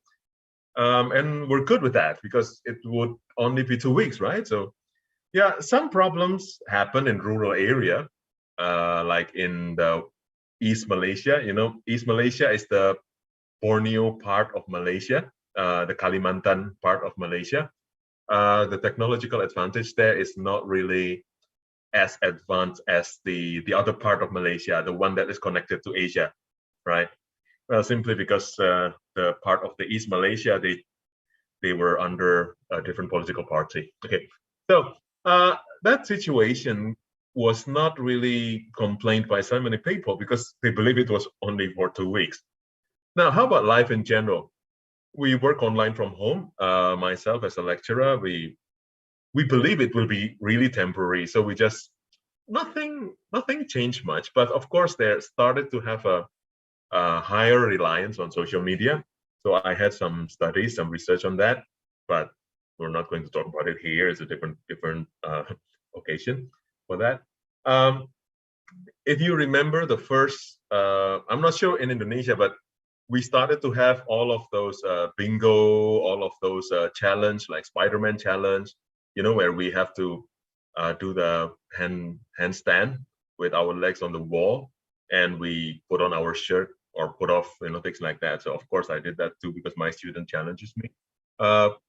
So yeah, we rely on games, in the social media and to communicate with each other. And we did not have any idea that it will be longer than 2 weeks. Now, some people were still stubborn. Okay, this should be 2 B's in that stubborn word. So the daily cases kept increasing. Therefore, the MCO1 was prolonged to 6 weeks. And people start complaining because, we were ready for 2 weeks. So what we did was the government gave us a chance, not the government actually, my employer gave us a chance for in 2 days to pick up whatever we left at the office to help us working from home. So what I took was my plants, I have plants in the pots in my office and my oven. I have oven in my office. So yeah, I took them home. Okay, then people started to get restless. Less bingo, less push-up challenges or bread pull videos, for people who, because of the MCO, they started to become a baker and they start to show off that they can successfully bake bread. And you can see in the Instagram stories, there are more depressing or motivational quotes and cliches like it's okay not to be productive during the lockdown, that kind of stuff. Giving challenge for push-ups or showing your muscles during the lockdown is toxic positivity. People started to hate themselves. Yes, we did studies on that, and the result was quite bad. Okay, after 6 weeks, the MCO was partially lifted. So how does it feel to have this partially lifted lockdown? So in the terms of stay home, more businesses were open, but most were still closed. Traveling further than 10 kilometers was allowed, but interstate travels were not allowed. As you might see, peninsular Malaysia is just as big as Java Island. You know, the part of the Malaysia that is attached to Asia, the continent. It's just as big as Java. And KL, Kuala Lumpur, is located at about at the Jogja area in Javanese counterpart. So people from south and north work there. So people who work there, they did not have any chances to get back to their hometown to see their family, their parents. And many of them were only in Kuala Lumpur during the working days before the lockdown. So now after the lockdown, they really never seen their family, as in their husbands or their children, you know. So yeah, it's quite disturbing for them. Restaurants, gyms, saloons were still closed. So yeah, as only really essential business is still open. Education-wise, we study online from home still. Lecturers were allowed to go to the university to use the internet or air conditioner, but the classes are still at home. So this is when I went to the office, sometimes alone, you know, that the whole building, the whole university is mine, and security guards, because none of my friends live close enough to the university, because they are from there, you know, they live in where people live, but people like me, we rent space to live near our office. So it's easy for me to go to university. Maybe only 1 or 2 staff went to the university to do some online teaching there. Well, the internet is faster and you don't have to pay for the air conditioner. Why not? Then we started to have that kind of life. And the infrastructures in the rural area were better because the government had opportunity to develop some, you know, internet connections and so on. And they want to be voted, you know, that kind of politicians. So they built infrastructure in the East Malaysia. Life in general, we got used to it. People started to have new skills, you know, like cooking, gardening, baking, arts, you know, drawing, or maybe dancing, following YouTube. And we have new habits. With friends, we are no longer playing badminton or going to the gym together. We play Among Us, we talk through Zoom or MS Team, we communicate with Discord. I used to teach my class in Discord for my students because it has quite a large capacity compared to MS Team or Zoom. By the way, my average class in my previous university was around 200 students. So yeah, Discord is quite a good media for that. Okay, how to go to the next? Okay, now things were getting better until some, you know, less educated politicians started massive campaign in West Malaysia, or Malaysian part of Borneo. In, you know, when they did some political campaign, they gather people together. You know, most of them were maskless. They didn't wear masks, and they were not, you know, they didn't care about social distancing.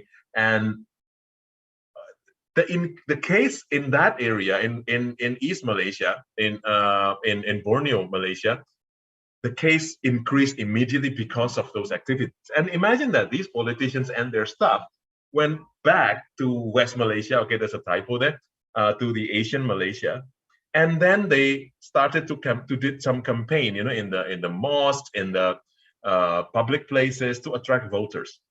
Unfortunately, they didn't attract voters; they attract new cases. So the schedule of the regional election, you guys might call it Pilkada in Indonesia. It's a little bit too close to the lockdown lifting. So they, you know, some less educated politicians, they made huge mistake that create another spike in our COVID case daily. So, okay, now here. Then we have our MCO2, that it looks like this. Stay home, most businesses are closed, no 10 kilometer travel, even though for grocery, online shopping, grocery became the norm. So MCO2 or Movement Control Order 2, lockdown, the second version, is worse. I mean, it's more stringent than the first lockdown. The education, study study from home, which is okay, and schools and university are totally closed. Closed as in closed. Even the security guards are not allowed to get into university. They are just watching the perimeter. So this is when all of the ghosts, the kuntilanak, and everyone started to, to live in our universities. We may have a night classes of ghosts there. Now, then we started thinking that, okay, this is the Industrial Revolution 4. Okay, do you remember when, like, before the MCO, everyone was saying, like, yeah, after this we reach Industrial Revolution 4, so we don't have to go to the school, don't have to go to campus, everyone learn from the internet. Okay, so we're here now. So, this is the life now. We live in the future. Well, despite it came to us without, in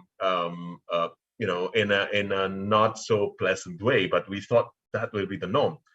Unfortunately, life in general has a different situation. We had salary cuts, including mine. Some people had job loss because of the closed businesses.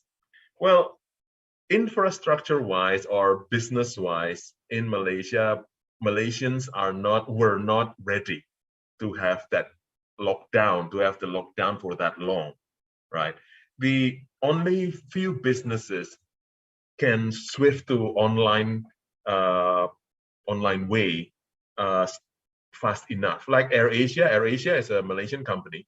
Imagine that because there's no flight, they can't fly, right? So they changed the business into delivery business. So all of those pilots who used to fly airplane, now they deliver food or grocery to homes. And some people are still wearing their pilot attire. I mean, that's another gimmick from AirAsia. They have that kind of business mind. So when the customer was surprised, like, oh no, my delivery, my grocery was delivered by a pilot, and they took picture with the pilot, of course, with the social distancing. So some companies started to have developed some adjustment to the situation, but of course not all company can do that. So we have quite a serious financial issues. Well, nothing got better. Daily cases were still high, and the Delta variant was coming. But MCO2 cannot be prolonged, so the government started the MCO3. So MCO3 was a bit more lenient, but for the sake of economy. So the government started to support online transformation for small and medium enterprises. What do you call it there? Usaha kecil dan menengah. They were given support, financial support by the government. So the government have an online, something like Tokopedia, but for all of those smaller businesses. Unfortunately, again, those who got the benefit are those who owns large business, but they open another small businesses to sell their large business product through this app. So yeah, I don't know whether the program was actually successful to help the people who actually need it. And more individuals started private online shops, dropship business. I saw many of my friends, they started to open cookie shops or start selling in Shoppees. When I lived in Penang, in another province in Malaysia, I used to go to a gym. And because the gym had to be closed for almost 2 years, the owner switched the business from gym business to cookie business and online cookie selling business, and he was pretty successful with that. So technically, some people started to get used to it. In education, schools and universities are closed. When school and universities close, you might not imagine how the impact could be, right? But if a university closed, can you imagine that the eateries around universities, like in your case, maybe like warung, small restaurants around the university, they don't have customers and they have to be closed too, right? So, just for fun, for curiosity, I get my police license to drive to my university and drive around there.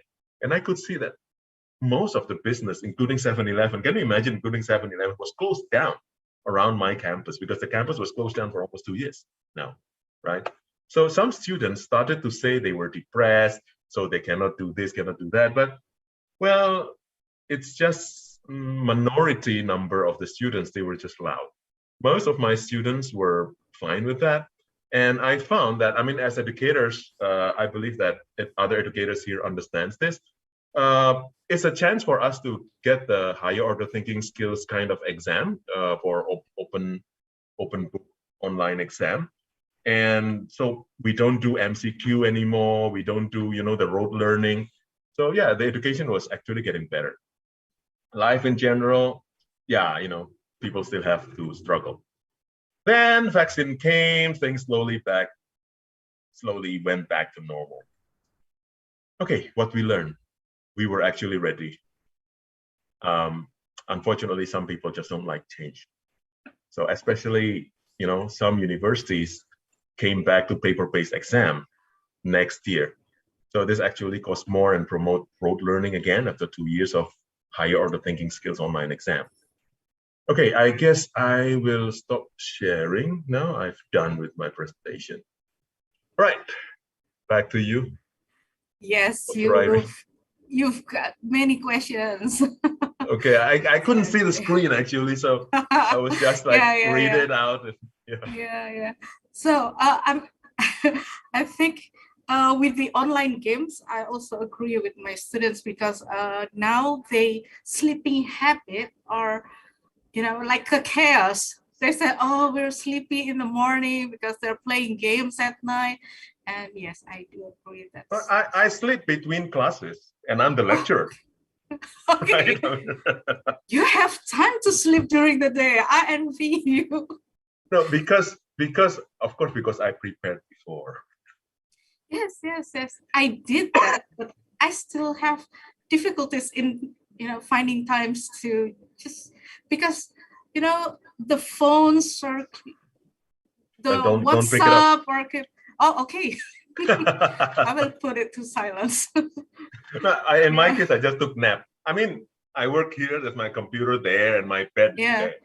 So me too. Just get there, sleep. Just right beside me. Sometimes took the laptop to the bed. Yeah, it's tempting me like saying hello. You want to be here, but every time I just slowly crawling there, and then just like my students or hey, can you help me with this, and then another lectures, another meeting. It keeps on coming until more than working hours. How about there? I just moved to another university for just less than 2 weeks ago. I missed my previous university because the head of department was only 32 years old, and most of my colleagues, they were born in 1992, 1995. And so the culture is so different. There's no meeting, there's no such things. You're like, okay, this is the deadline. Before that, you submit everything. So simply people don't know each other. Oh, okay. We don't talk. I mean, we don't talk to each other. The staff, okay, we know that person works in my office, but we don't make friend with them. So it's because the room is very close. I mean, we don't work in open space. We work in closed office. So you see the parking lot was full before the MCO. And then you get there, you don't see anyone because everyone is locking themselves inside the rooms. So the lockdown culture has already been there even before the lockdown. Oh, wow. They don't find it difficult to change that. No. It's like, my habit gets officially legal. Okay. No. Okay, we have many questions, but let's see. Oh, Yeah, I cannot. please. I don't think I could choose, but let me read. Problem with communicating with students. How do you overcome this? I think that's related to what we have just talked. Communicating with students. Okay. First of all, my students call me by name, right? Yeah. And that means a lot. Mm-hmm. I mean, they just, Dito, can you do this for me? Something like that. Mm-hmm. And before the MCO, we often go out together, like rock climbing or things like that. So with my students, we were like friends. But of course, it can be done with 200 of them, maybe just certain number of students. But I think all of you educators, like teachers who used to teach larger class, you understand that there are only few of your students can be really close to you. The rest, they respect you, they like you, and so on. They're just not your friend. They are just your students. So with that number of students, you can imagine how many email I got, especially after some weird class, because I teach weird subjects like forensic psychology, like oh, that sounds interesting. Yeah, like psychology of eating, that kind of stuff, psychology of film. So any unimportant psychology subject is given to me in my previous university. So the questions are always. Sorry? My question is, why is that? Because those younger kids are better in statistics. Okay. I mean, those when I say younger kids are those who are born in 1995, but already my colleagues now. Yeah. I mean, in that university, they don't use SPSS now. They don't use SEM. They use R, and R is like normal for that university. In my case, in my own research, I still do use process macro, SPSS, that kind of stuff. Even though I do like serial multiple mediation with moderated, it still do the process macro, simply because I don't understand the actual basic formula. I mean, okay, regression, you know how regression works? Yes. But can you write the regression formula? Well, back then when I was a student, but not now, right? But those kids, I mean, those those colleagues of mine who are young, they know the formula because they need to type it in VR, right? So that's how they teach the students nowadays. That's why some older bones like me, we got all of the interesting subject, but those, I mean, everyone not sure when we're not sure how we will use that in the future. Like forensic psychology, it's fun to learn, right? But will you use it in the future? No. Probably. Yeah, but we have like or yes. No, I don't know. I mean, you better keep it up to the police, right? You don't want to make any mistake and wrongly kill anyone. So yeah, and the questions coming to me was not essential questions. More likely, and my assignments is just like, okay, there was an unfinished case in 1962 about this murder. Okay, according to you and your group, who's the killer and what's the theory? Things like that. And they will come up with that. Or sometimes using the book like Agatha Christie or that kind of stuff of book, we ask them to solve the issue, but we have to stop them. Okay, stop reading at page 42 and using theory X. Solve the problem, something like that. So the questions will not be too difficult in my case, right? So anyone who asks, how do I communicate with the students? They just email me, and they have my WhatsApp number, so they can WhatsApp me anytime. And during the MCO, the lockdown, even my boss, my head of department, my colleagues, when we talk to each other through WhatsApp group, company WhatsApp group, we did it like 3 a.m. I mean, when you are locked down, you are staying in that room for 24 hours, 7 days in a week, right? So you don't see time. You just see sky. Oh, it's night again. Oh, we live based on task.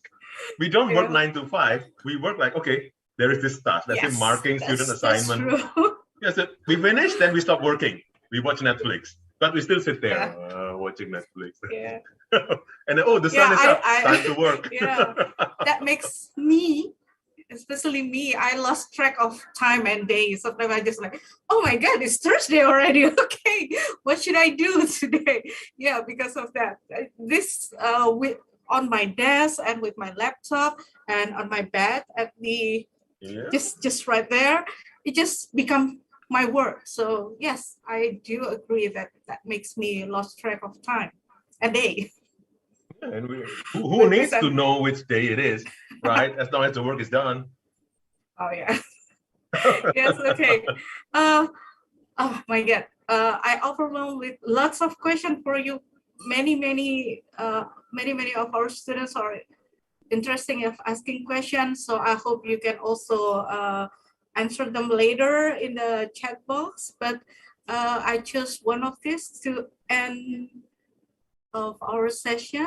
It's after these 2 years of this pandemic, how is the students doing? How is the university is doing? Are they getting better in this vulnerable world, or in this chaotic world, or how is it going now?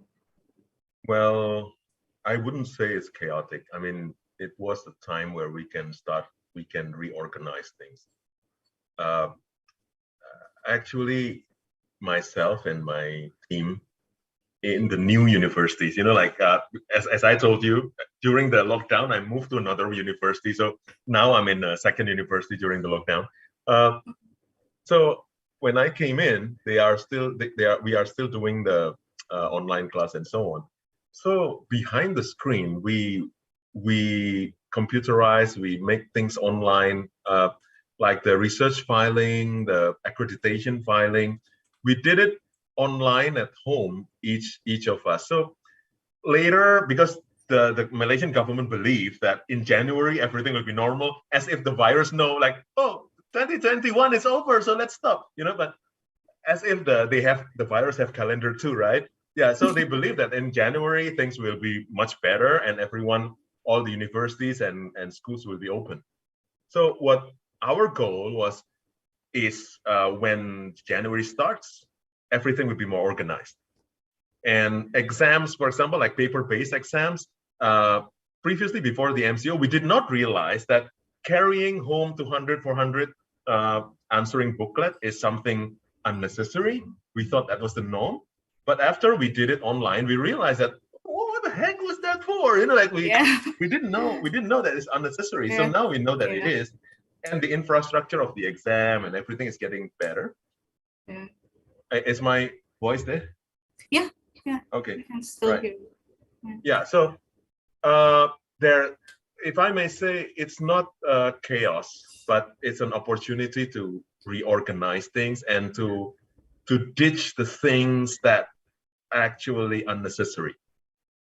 I mean, I don't say that we planned this the COVID things, no, but if we take positive stuff from it, this new normal later in this January, we learn lots of things that we don't have to repeat. It's not a mistake, it's just inefficient, like paper-based exam. Imagine if the exam have to be done in the exam hall, right? Think about the electricity, the air conditioners, whatever. And think about statistic subjects. They are not allowed to bring electronic device to the exam, the dinosaur time of exam. How can we test their skills in using R or using SPSS, for example? We can't. But with online exam, we can, right? So, and because they think like if they use SPSS, then they have to print. That was back then. Now they don't. They just send us the electronic version and they submit it to turn it in. They in my university, when they submit the exam, they submit it to turn it in software.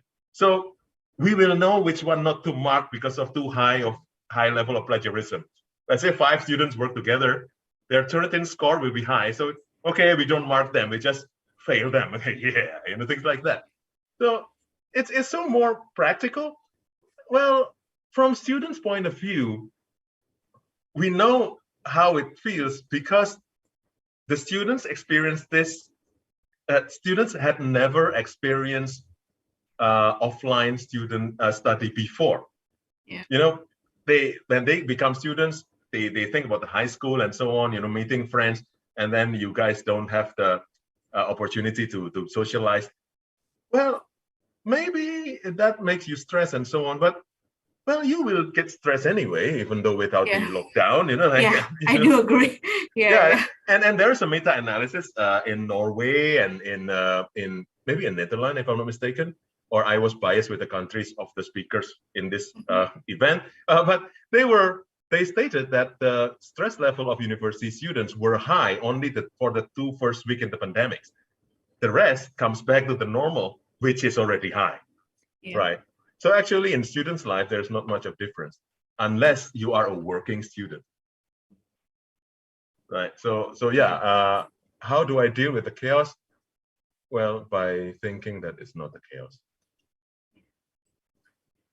That's a very good remark. Yeah, seeing everything from the positive point of view, because we still have to move on, we still have to change, we still have to do our work or study or anything. But yeah, the deadline is still there. Yes, yes, I do agree. Yes, and we passed like 6 minutes out of our time in this session. Let's finish it. Yes. Do you have any final remark for our session? Just my apologize for the next speaker. Okay, thank you very much, Pak Dito. Very nice to meet you here. Thank you. Nice to meet you too, Ms. Irene. Yeah. Okay, bye-bye. Bye. Okay, ladies and gentlemen. Well, thank you for so many questions for Pak Dito, but Pak Dito's session has been already ended. And now we are going to the third speaker.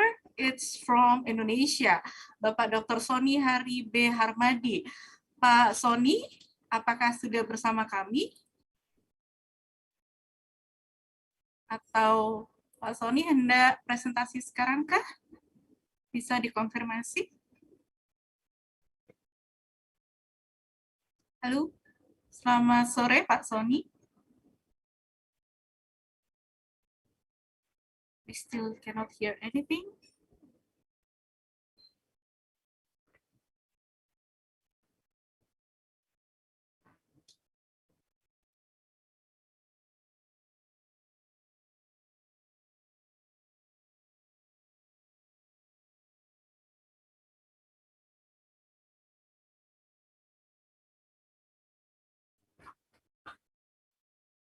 Ya, halo. Selamat sore, apakah Pak Sony sudah bersama kami?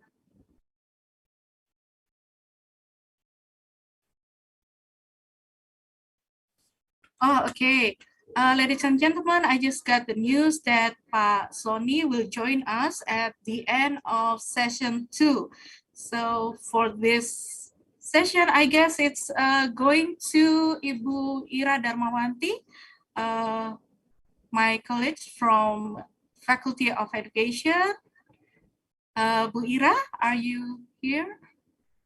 Oh yeah, I see. Hello, Bu Ira. Hello, Bu Ira.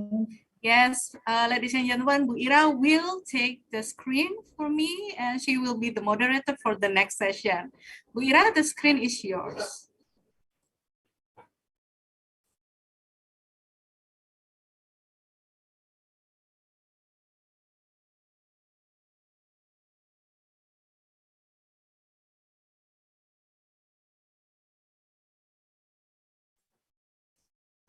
Okay, thank you, Bu Iren. Now we are going to the second session. Actually, this is the sessions. Actually, the third speaker will be speak in the last session. So we just switch a little bit. And now I'm going to say hello to everyone. Yes, as Bu Iran said, that I'm Ira Darmawanti. I will be a moderator in the second session in this webinar. Like the previous session, in this session, we have 3 experts from across countries, which is Austria, Bulgaria, and Norway, who will present a very interesting topic. Each speaker will present about 15 minutes, and there will be a Q&A about 10 minutes. Ladies and gentlemen, just for reminding, if you have any question, please write on the chat box, and I will read on the Q&A session. Now I'm going to introduce the first speaker. The first speakers will be Professor Dr. Tobias Buchner. Professor Buchner, are you here? Are you already with us? Yes, I'm here. Okay, thank you. Thank you so much for coming, Tobias. We really appreciate it. And I will going to read your curriculum vitae, but I do apologize that I might not read all of them. I will try to summarize it. Is that okay with you? That's okay, sure. Okay, thank you. Ladies and gentlemen, Professor Dr. Buchner is a professor of inclusive education, University College of Teacher Education Upper Austria, Linz, Austria. He is a head of Department of Inclusive Education. He also vice chair of the Austrian Monitoring Committee on the implementation of the United Nations Convention on the Rights of Persons with Disability. He also chair of the Special Interest Research Group on Inclusive Education of the International Association for the Scientific Study of Intellectual and Development Disabilities. He has many publications related to the inclusive education, of course, and he received many awards, Science Award of the German Educational Research Association, Science Award, the Faculty of Philosophy and Education, University of Vienna, Austria, for outstanding PhD thesis. Wow. I hope I can be like that, Tobias. And she has also received an award for innovative lecture of University of Vienna, Austria. And ladies and gentlemen, to short the time, I will give the floor to Tobias. Please, the time is yours. Please, Tobias. Thank you, Ira, and thank you for inviting me. It's a pleasure to be here and to share my experiences, or rather our experiences for Austria. I prepared a little presentation, which I will share with you right now. Can you see this? Yes, we can see I think so. Perfect. So I'm going to talk about COVID-19 related health measures and schooling in Austria. And I'm going to focus on 3 points. First, I'm going to try to reconstruct the story of COVID-19 and health-related measures in schools in Austria so far. And then I'm going to go over to the very recent measures for school year 21 to 22, which started in September in Austria, and then I'm going to draw some conclusions. So the story so far, similar to other countries, and also as my colleague from the Netherlands just also in schools in Austria, due to the first lockdown, also schools in Austria were closed from mid of March until mid of May. So here you can see in this graphic these strategies to deal with COVID-19 in schools. So first there was a full lockdown for all students. After that, something rather specific appeared, what is called shift learning or shifts in presence, which means that classes were divided in 2 parts, and there was some hybrid teaching. So one part of the class was at school and the other one was being taught at home. However, all in all, as you can see from this graphic, from March to early March to 2020 to early 2021, you can see that Austria is one of the European countries with the most days in not present teaching, which is about 40% for primary and lower secondary schools, and even 60% for upper secondary.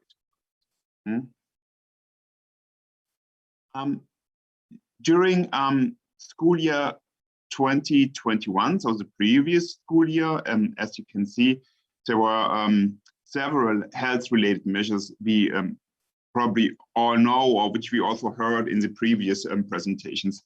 So there was a very strict 52 mask regime, regular self-swab tests at that time. And as you can see here on the picture, this COVID Ninja, this is like a testing passport for students, where you could see you get like a small sticker, right? If you are negative, and you could use this pass also in Austria to go to a restaurant, as access to restaurants was regulated, so you had to have a negative. What else were the measures? Regular ventilation of classrooms, of course. When in shift presence, there was distancing of students, so students had to have 2 meters between them. Of course, positive students were isolated, and students who had contact with a positive person, so contact were isolated as well. There were part-time lockdowns of single classes in relation to cases. Rather similar, if I got it right, to the Netherlands. This was when there were more than 3 cases in a class. And what you can see at the second picture is the Corona Schulampel, which is something like a traffic light, one might say, with green, everything is okay, yellow, there are more cases, and so on. However, what are we doing right now in Austria? What are the health measures, the COVID-19 related health measures in Austrian schools for now? As you can see on the slide, there's another test regime in place. You can see these children gargling, right? And you can also see the COVID ninja that he's now holding that little classy thing, which is part of the gargle test. These gargle tests are PCR tests, very precise, as we know. And they are run for free and also mandatory in Austrian schools in this school year. So this whole PCR test thing, I would like to introduce you a bit more in detail. It might be considered as a game changer for Austria. And you can see here all over Austria, there were certain efforts to provide people with free PCR tests. You can see these boxes in Vienna, but you could also get free PCR tests in pharmacies. This was installed around summer, so European summer, so in June, July 2021. There's also this thing, the so-called these gargle tests, so these PCR tests which you can get for free in drugstores, in supermarkets, and which you can just drop off also in boxes in supermarkets. So I'll tell you later on how this works exactly. So this was implemented in Vienna very strictly and very strongly since June, and in other parts in Austria, September, October, but these other regions were struggling with capacities of labs, right? So this PCR test is very easy. Everyone can get a free test kit at drugstores or supermarkets, as you can see on the picture above. You can do this test at home. You have just to protocol via your mobile, and you can drop off these tests in boxes at schools, supermarkets, drugstores, or gas stations. So they get emptied 3 times a day. And if you're able to drop off the test before 2 p.m., you get just like until 5 a.m. Next morning, right? You get this, what you see, the certificate that you're negative or positive. So you get the results very, very, very fast for PCR tests, right? Another background information that is important, the so-called 3G rule. It means genesen, getestet, geimpft. So access to certain public areas and also restaurants is regulated. So you have to be recovered from COVID, vaccinated, or tested. And this rule applies in the most areas of public life. So more coming now into detail to these new COVID-19 health related strategies in schools. First of all, for this school year, from 21-22, which started in September, there was a risk level matrix. There were stricter test regimes, and the already known measures: isolation of positive students, lockdown of single classes. Again, when there were more than 3 positive PCR tests, face masks were obligatory, sanitizing and distance measures. I think you're familiar with this type of protocols. And schools could apply also for additional ventilation systems provided by the Austrian government. So coming to this level risk matrix, this risk level matrix for schools, it relates to the incidence rate, right? I think you're familiar with this concept, which are cases in a certain area of the population, and the capacities of intensive care units. So risk level 1 is if the incidence rate is below 100 and the intense care units are below 10% with COVID-19 patients, right? So this risk level, or low, very low risk level, it means for students and teachers that masks are not necessary, but that antigen and PCR tests are voluntary. For external persons, masks are necessary in every part of the schools, like if, for example, teachers, students who practice there, but also parents who visit and stuff. And here the 3G rule applies. So they have to be tested, vaccinated, or recovered.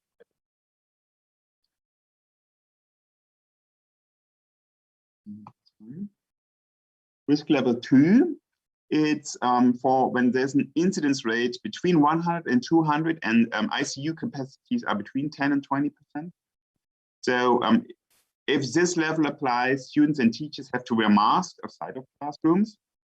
And unvaccinated students, tests are obligatory, and at least 3 tests a week, which is 2 antigen tests and 1 PCR test, right? However, and this is important to know in Austria, as a federal state, different regions apply to these government rules differently. For example, in Vienna, nowadays, 3 negative PCR tests are mandatory, right? For external persons, nothing changes. They have to wear a mask, and the 3G rule applies.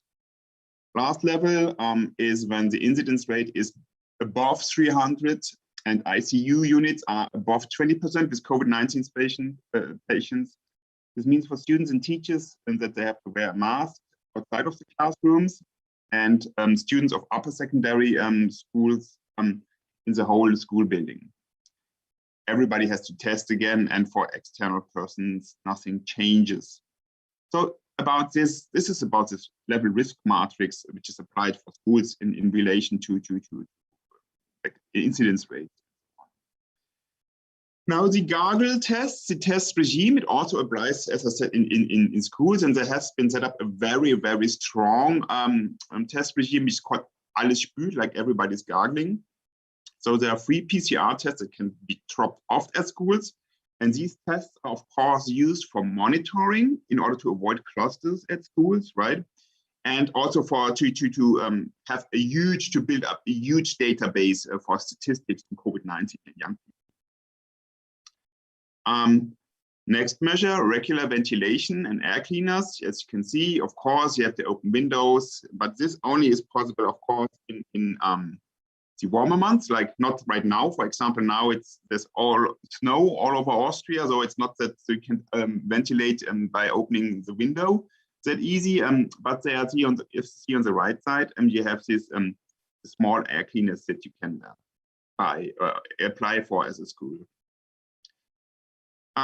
Maybe in the end, as I was asked for it, what does it mean for students with disabilities? As you know, I'm very familiar with the field and teaching inclusive education, and I'm also vice chair monitoring body of the UN Convention. For students with disabilities, wearing a mask might not be obligatory, not mandatory, right? During the first lockdown, all special schools were closed as well, and also the inclusive education settings, which meant that there was a low level of health support for students with high support needs, because this health support, it's linked to the educational system, and this was just gone, which meant that all of the families had to take a lot of the care, take over the care from these institutions, right? And families had at the same time continue working, you know, and this was very overstrating. So we, as the monitoring argue, we urged the government to change this and to keep schools open for this population, even all the other lockdown schools were locked down. So since our intervention, special schools and inclusive education units are have to stay open if there are more lockdowns. Okay. So, however, coming to conclusions, you know, right now here in Austria, and maybe I'd leave some words about this as the other speakers, right now we are in a lockdown. The whole country is in a lockdown, right? So people are allowed to go to work and to shop some groceries or go to the pharmacy, but not more. However, in difference to the previous months and the handling of the pandemic, schools stayed open, right? And I think this was possible due to this PCR testing regime. So clusters could, at least in a lot of times, get prevented. And if there were some, it was very, very easy to lock down classes immediately. However, this wouldn't have been possible if due to the efforts of teachers and directors, and their stress level increased a lot, one has to say, because they have to do all these administrative tasks, administer the gargling, the PCR tests. and all the other stuff, right? So they worry about teaching, you know, that there's not enough time left for teaching, but so many COVID-19 health measures related stuff has to be handled during time that is dedicated to teaching usually, right? So teachers and principals are often overstrained with administrative tasks. What might have also contributed is that there is a rather high vaccination rate of teachers. So 84% of all teachers in October this year were fully vaccinated, right? So schools were not closed so far, despite this full lockdown, which I think is a positive thing concerning mental health of students, right? But also of their families, you know, because before, you know, when schools were closed and this homeschooling it was very stressful for parents as well, as they had to continue working and help their children with homeschooling, right? However, it's important that despite these general rules I just presented to you, these rules vary in different states of Austria. So regional measures vary as well. Here in Vienna, where I'm living, right? It's very different. So even students would not have to wear the masks by these rules. They have to, here in Vienna in schools, they have to wear it all the time, even when they're doing sports. You can imagine this is rather exhausting. So schools, they have some freedom to apply their own measures, yeah, but they have to, if they are stricter than the overall measures. Yes, if you want to keep up with stuff in Austria, I also, you can join me on these social media accounts. And of course, now I'm happy to answer some of your questions, and I'll try to answer the other ones, which I won't be able to answer now in the chat box. Thank you for your attention. Thank you, Tobias, for the interesting presentations. Suddenly I remember about when I was in Vienna at the time when the lockdown happened, and now this is the fourth lockdown, right, in the Vienna, in Austria, I mean, yes. Is there fourth lockdown? I didn't get the last thing. Is this the fourth? Is this the fourth lockdown in Austria? It's a fourth lockdown, right? Okay. Yes, and it's going to end on Sunday. And restaurants and you know, like shops which are not grocery shops, they're going to open on Monday, and restaurants, okay, I think in 1 day time, in 1 week time, okay, from Sunday. Okay. Just wondering, Tobias, you mentioned about the disabled students, people, it's not obligatory to have masks, to wear masks. So why it has happened, and how to protect them to during this pandemic? Yeah, just wondering about this. That's a very good question. Well, so first of all, I might have not been that clear.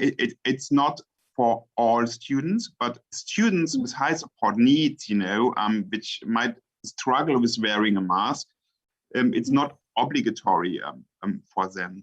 So how do you try to protect this part of the population of persons with disabilities? So all the other teachers and all the other classmates wear masks, right? Mm-hmm. And of course, the PCR tests apply to them as well. So this is the idea, you know, in order to monitor the PCR cases and to have mm-hmm. obligatory wearing of masks for all other students and teachers. Okay, thank you for the answer. And another question is about, I saw your picture, the picture that you present that the children, they try to use PCR test by own self in the school? Yes. Okay, so they were trained to use that. Yes. Right. Okay. Yeah, right now they're like really experts, you know. Also, my daughter, I think she can do the self PCR test faster than me, you know. Yeah. So you do it with your mobile, right? So you have to register there with an app or a website based, and then they are trained to gargle and to proceed the tests by themselves. And students prove to learn this rather fast due to strong efforts by teachers and to a strong self-discipline of students. Okay, and there is a question. So you have so many questions actually, and I just wondering, yeah. And one question asked about a participant asked about how to get the PCR test and Pcr test in Austria. Is that free or how to get it? Yes, it's free, and it's at least in cities. At the countryside, it might be a bit more difficult. You know, of course, here in cities we have a lot of drugstores, a lot of grocery stores, and in these chains, you know, you can just go to the drugstore and with the app, right? And they just scan a QR code, and then you get 8 tests for free, like for 2 or 3 days you can use, right? So it's rather convenient, and it's for free. And then you just do the test and drop it off at the drugstore again, right? Here in the city, it's a 10-minute thing, you know, to get there and get back. And at night, you get an email with your test results. The countryside, it's more difficult because you might have to drive some minutes to get to the next drugstore. Yeah, I remember that when I was there, it's easier for me to pick up and put the PCR test, or we call it Pcr test, right? And it's easier for me, especially for foreign student when I was there, and to doing the PCR test, because there is a guideline in the web and there's application, and we also get the PCR test very fast. If I usually put in the morning, and I get the result in the evening, so it's very, very fast. So I also you work as a vice chair of the for the monitoring body of the convention. Yes. Could you tell me a little bit what is about how the United Nations deal with the disability person related to COVID-19? Yes, this was a very strong point where we worked a lot, which we discussed a lot, and well, I mean, there were some regulations that were really difficult for persons with disabilities, especially those who were living in state-run or private-run institutions, you know, because I think they were discriminated because they couldn't get visited like others. It was socially for them, it was very tough. It wasn't that easy for them to make contact, so to say, to the outside. And this must have been really frustrating. There were huge clusters in institutions of persons with disabilities. Well, this changed some bits, but we had a lot of work, you know, to tell the government that this is violating the norms of the UN Convention and stuff.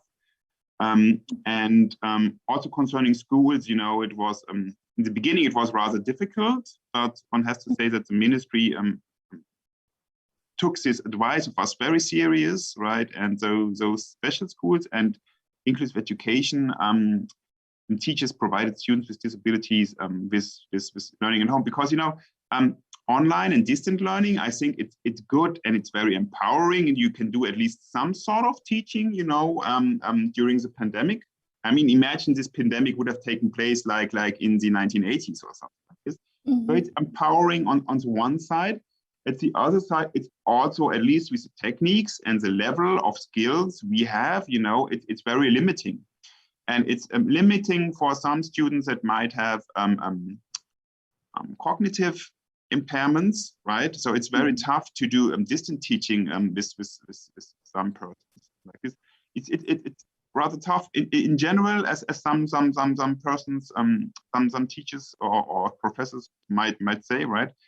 On the other hand, it's empowering, but I think what you can do by distant learning, it's limited. And if you're a teacher of a person with very high support needs, you know, who use specific forms of communications other than words, you know, and distant learning isn't helpful at all. So it was very important to push through that this was kept in presence. Okay, thank you, Tobias, for the interesting presentation and explanations. I think we are going to the second speaker. Thank you so much for attending this webinar. Thank you for having me. Thank you. And ladies and gentlemen, the second speaker will be the Professor Tatiana Angelova, PhD. I would like to say hello to Professor Angelova. Are you already here, Professor Angelova? Ah, yeah, I can see you. Hello, how are you? How are you doing there? Thank you. I'm here. Thank you. Okay, thank you. Thank you for coming, Professor Angelova. It's nice to meet you. Yes.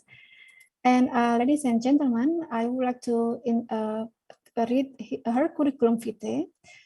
Professor Angelova, I do apologize that I might not read all of them, all of your curriculum vitae because of the limited time, but I try to make summarize on it. I'm very apologize about that. Is that okay with you? Okay. Thank you, Ibu. Okay. Thank you, Ibu. Yes, thank you. Professor Tatiana Angelova is a professor at Sofia University, Faculty of Slavic Studies. She is a PhD in methodology in Bulgarian language teaching. Her PhD thesis about text structure with writing composition in secondary school. The field of her main interest is writing and assessment in writing skill of students in Bulgarian, e-learning in language teaching, corpus linguistic and language learning, literacy, functional and digital. She is also National Research Coordinator for Bulgarian in International Study Field 2006, and she coordinated many national and international scientific projects too. Professor Angelova has also participated in various national, international conference and meetings devoted to active method of learning, critical thinking, assessment of writing skill, assessment by language test proficiency in Bulgarian, and so on. And her publication is over 200. Wow. And Professor Angelova is an author also of textbook for 5th and 12th grades in Bulgarian secondary school. Ladies and gentlemen, here the Professor Angelova will present the topic now. And Professor Angelova, I will give the floor to you, please. Thank you, Ibu. Thank you. I will try to share my, so just a minute, to share my presentation. So,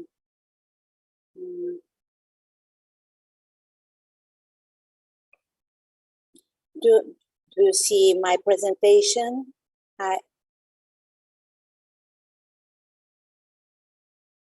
Is everything okay?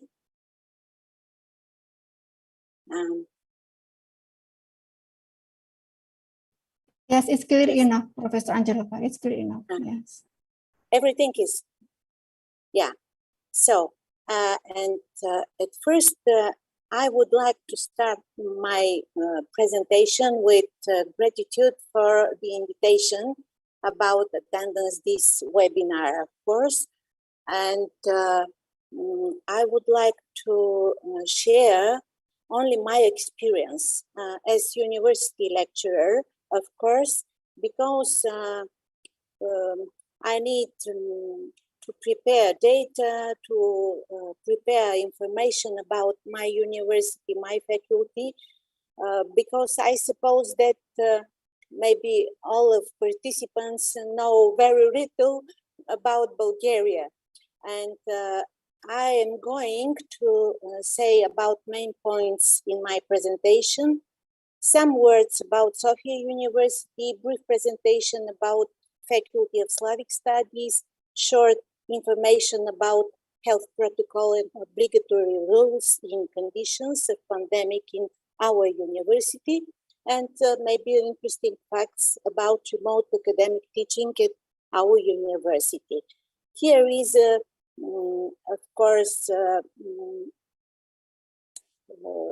just a moment, link of my university, Sofia University, St. Clement Okritsky, and the link to it. And just a second. And here is the main building. I like my university. This university is the first Bulgarian high academic school establishment. Its history is an embodiment and continuation of the century-long cultural and educational tradition of the Bulgarian nation. In 1980, the Bulgarian Ministry of Education tabled a draft of the main educational act for the schools in the Principality of Bulgaria in the National Assembly. It envisaged that after completing the requirements of the real and classical schools to open a Bulgarian high school, a university that will teach the sciences of law, the arts and sciences, and just a second.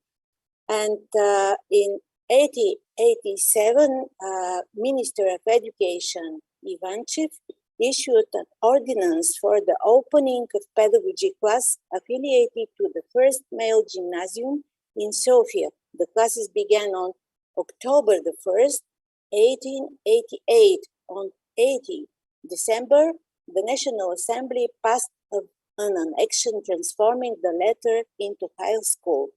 The act was promulgated on 1st January 1889 with decree number so on published in the government gazette. And the first rector, named Alexander Theodorov Balan, in the provisional statute, adopted the establishment of a history philological department was the only one envisaged. During the 1889 academic year, the physics mathematical department was opened and the faculty of law was inaugurated. And this is, of course, just a minute, and sorry, and today, our university is the biggest and the most prestigious scientific hub in the country. It has 16 faculties with 119 special subjects being taught. The edifice of Sofia University Kliment Ohridsky was built with the financial aid of two donors, the brothers Evlogi and Christo Georgievs, and is one of the architectural landmarks of the city of Sofia. Today, it covers a built-up area of 36,000 square meters with 124 premises, 65 of them being lecture theaters with 7,000 seats. So, nowadays, the university, just a minute, nowadays, university library possesses a rich multidisciplinary fund that numbers more than 2 million library entries. About scientific literature, study manuals, some rare and valuable publications, well-stocked periodicals, e-publications, etc. The incunabula collection is impressively rich, including some very rare and unique publications. Annually, more than 20,000 library units are added and more than 20,000 readers avail themselves of its service, accessing to more than library materials. And this is very interesting. And here is the part of our university library. And I would like to say a few words about scientific activities. The principle that top level is a condition sine qua non is mandatory in the implementation of the effective interaction between the educational process and the technological development, science, and innovative politics. Sofia University has the best Bulgarian scholars in all fields of scientific research. The scientific activities of the faculty of Sofia University, said Kliment Ohridsky, has become an obligatory part and parcel of the teaching process. The mission of Sofia University is to develop the scientific, educational, and cultural potential of Bulgaria, whereby the new emphasis is on creating models for social development, both by revealing the intrinsic ability of institutional change and the social results of such a change. This comes as a new level of scholarly production, of social outcome, and of social expertise. As a separate part of the global strategy of the university are its international activities. I mean, including mentors program, Universitas. It is through the latter that many such scientific activity is stimulated and the teaching process is facilitated. The university maintains inter-university agreements with more than 80 universities from various countries, hundreds of joint participations in international projects of different types and multilateral contacts with scholars from all over the world.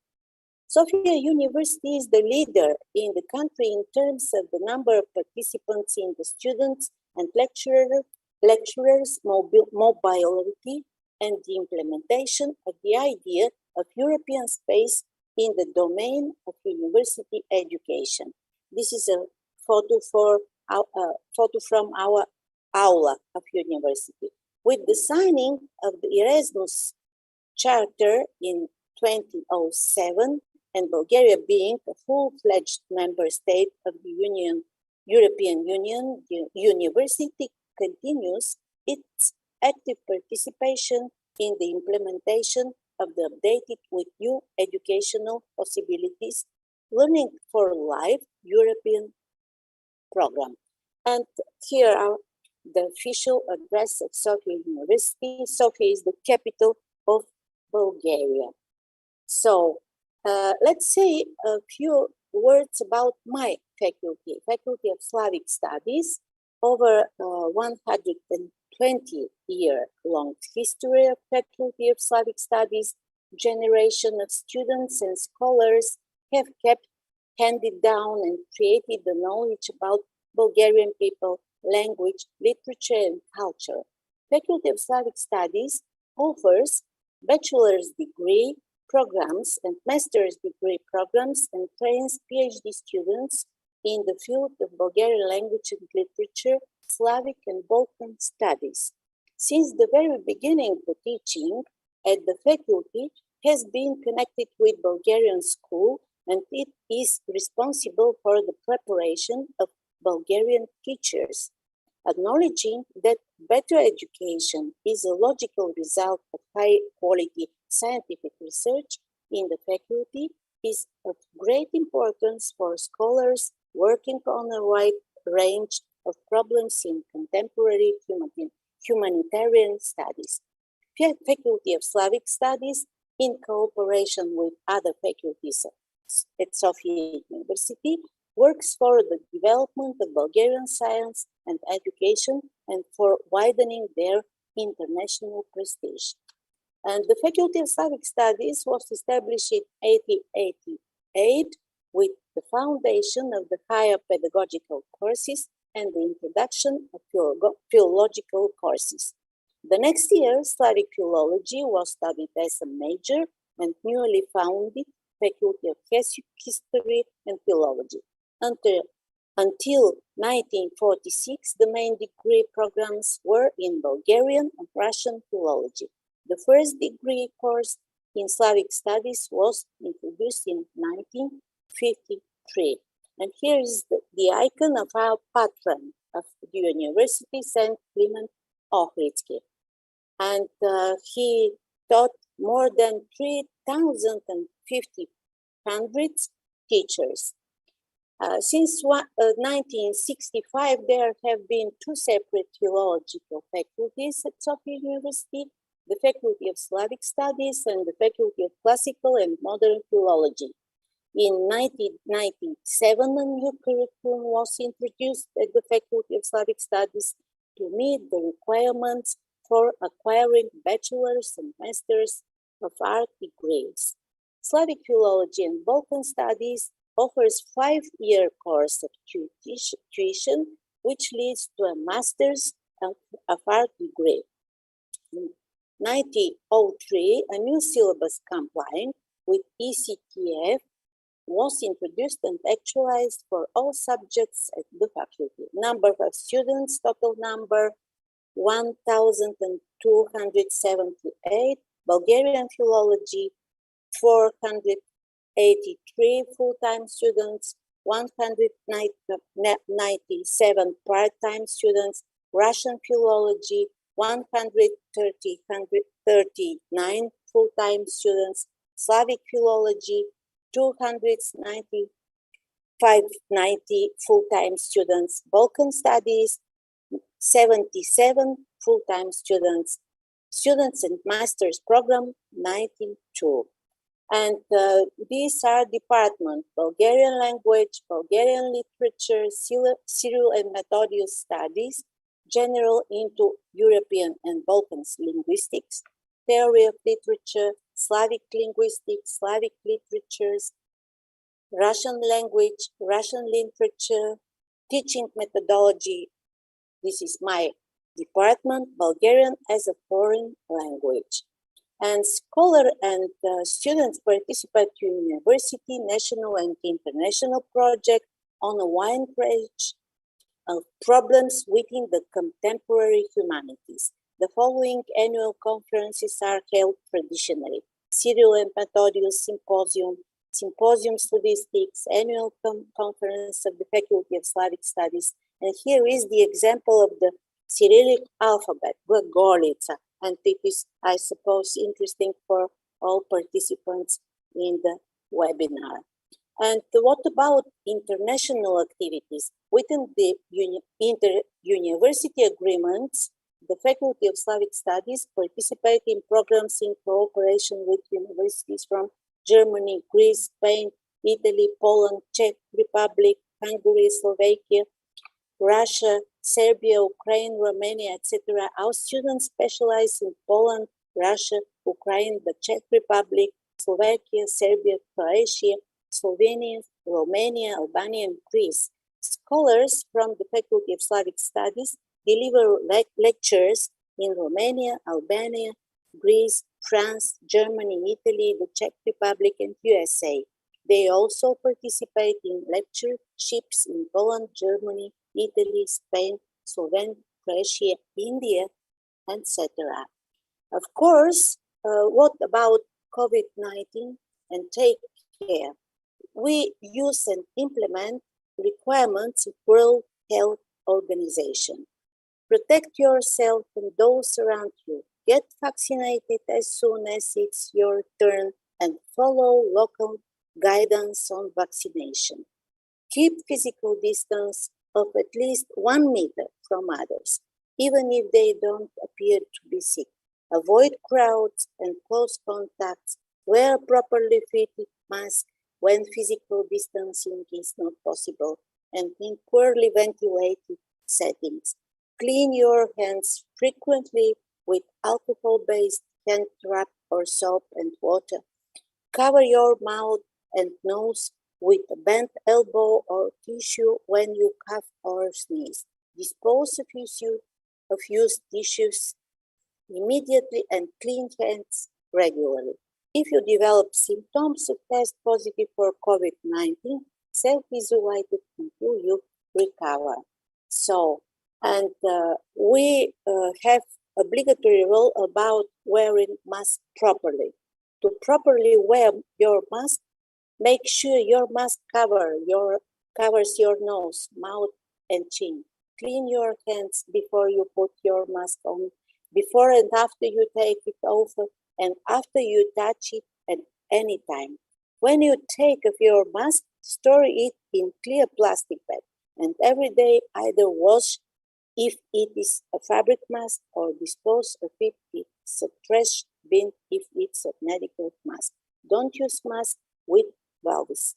So I will want to add that all these rules are obligatory for university, for public transport, for schools, and almost, of course, people follow the rules. But of course, there is discussion. There is not agree about these obligatory rules, but in my opinion, most people are follow the rules. This is my opinion. And this is about our environment. I would like to say about our university. Our university is closed, of course, and there are only officers to work there, following the social distances, and we mean outdoor gatherings are safer than indoor ones, particularly if indoor spaces are small and without outdoor air coming in. And I want to add that our main building is big enough to follow social distance and to ventilate rooms and halls, of course. And I would like to add that our university lecturers are following these restrictive measures for teaching. And here is the name of our system for electronic online teaching in our university to make environment safe. Of course, just now, our university, as I said, is closed for face-to-face lecturers. Except the government exams. Government exams are face-to-face, but all lecturers for BA students, MA students, PhD students are only online. And I would like to say, of course, about obligatory cleaning and disinfection of all university buildings, checking the temperature of every newcomer by electronic portal.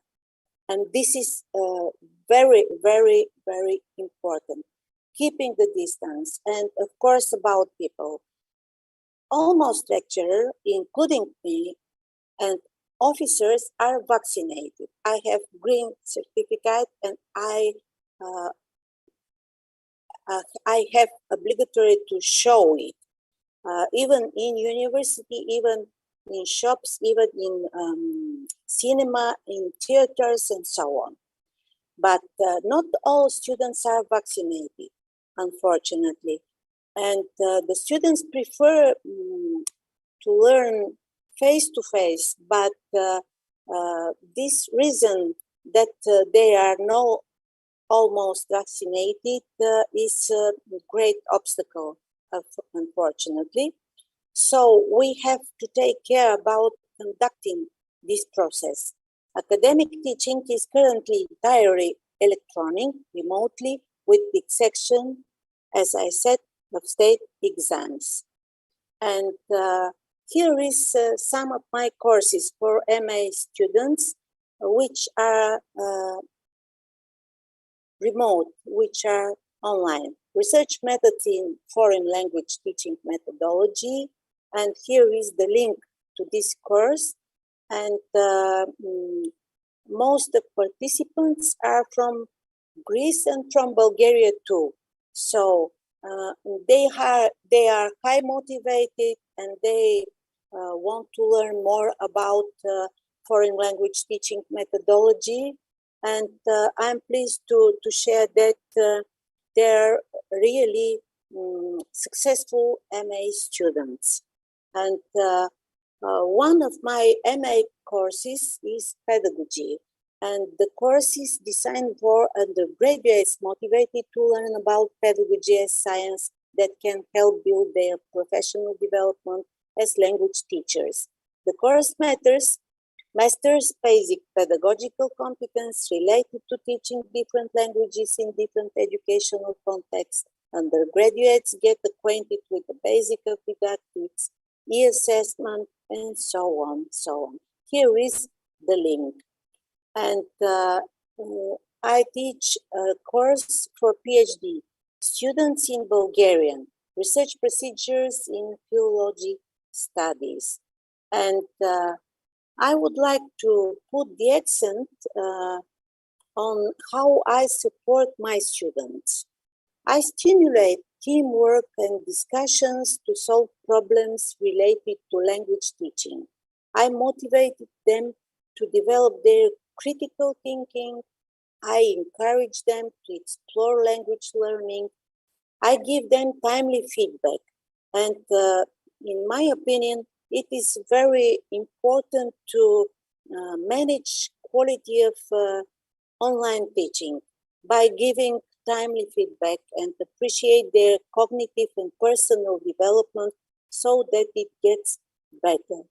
Of course, I would like to say about various obstacles to make successful communication, but I am a positive and supportive person that make in action all measures for making teaching better. And finally, I want to add that we have to keep up to date on the latest information from trusted sources such as our local and national health authorities. Local and national authorities and public health units are best placed to advise on what people in our area should be doing to protect ourselves. And I want to add that there is special information by Euroaccess Becker for our measures concerning COVID-19. And for example, travel to Bulgaria remains subject to entry restrictions.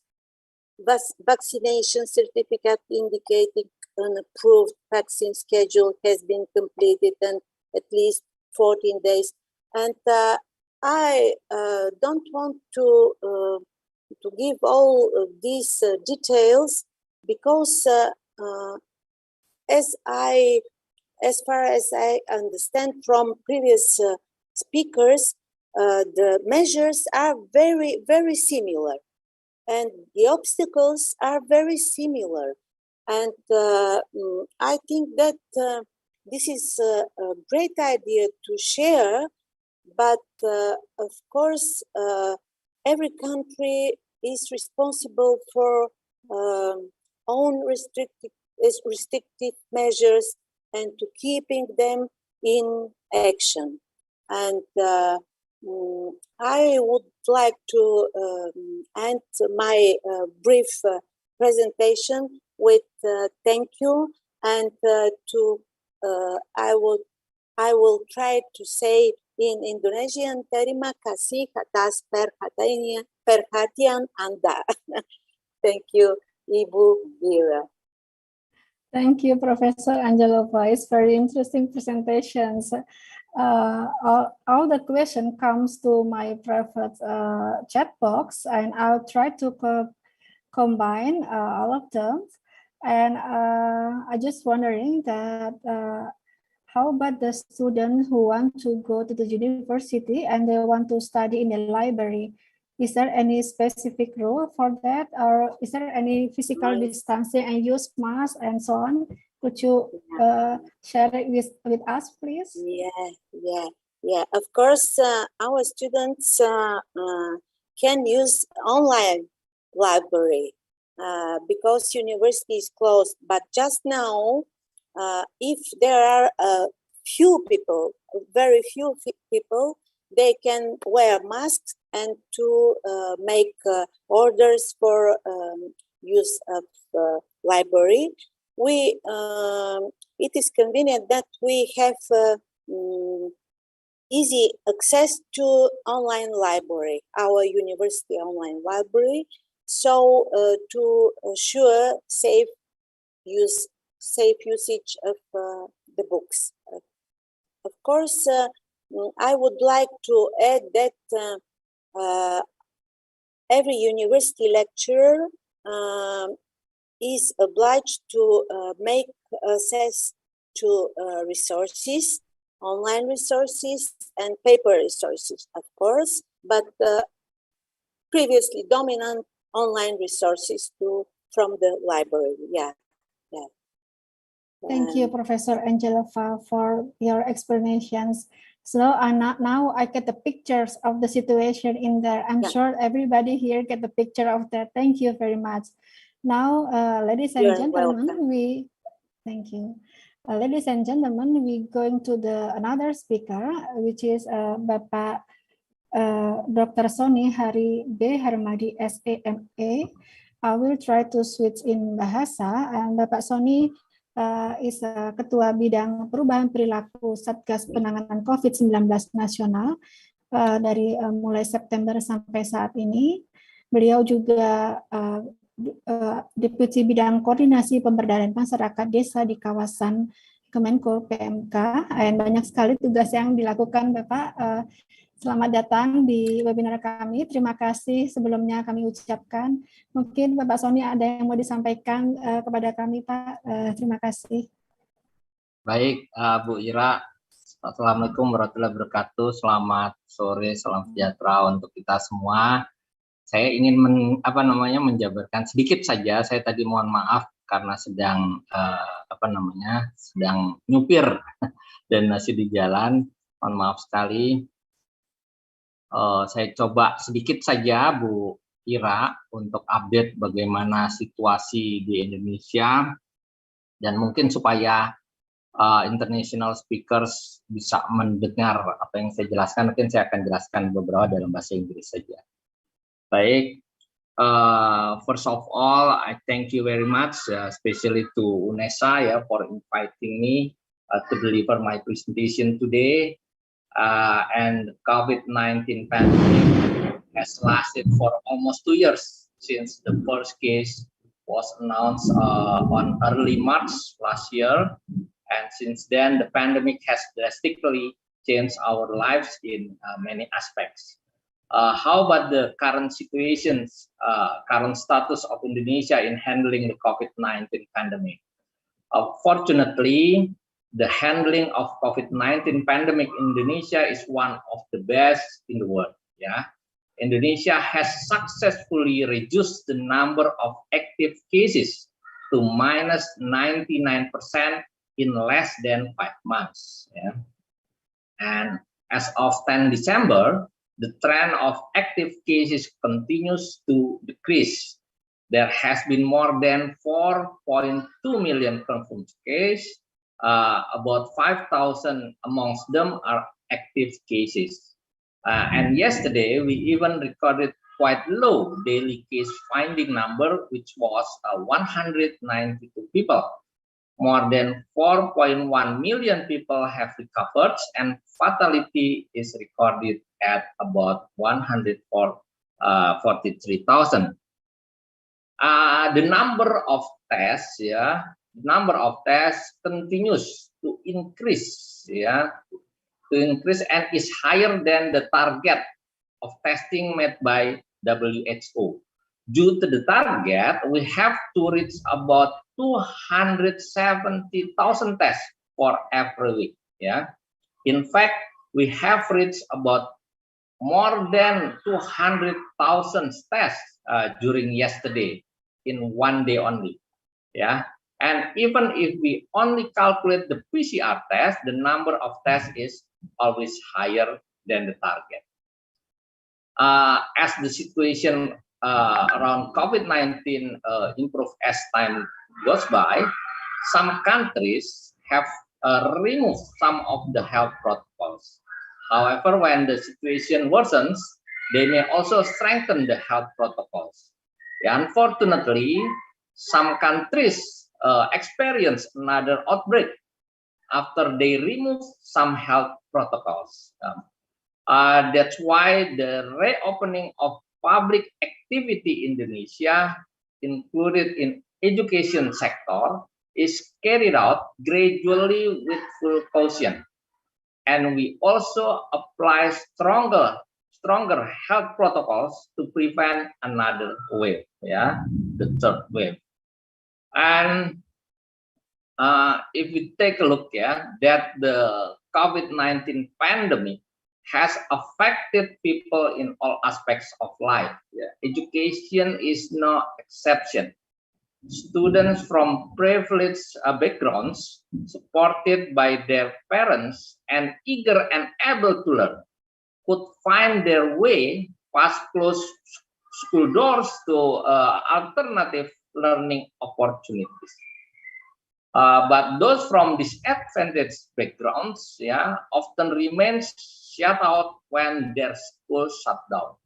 The risk of dropping out school, because children are forced to work to help families in the midst of this humanity crisis, and differences in access and quality in supporting online learning have an impact on learning achievement gaps.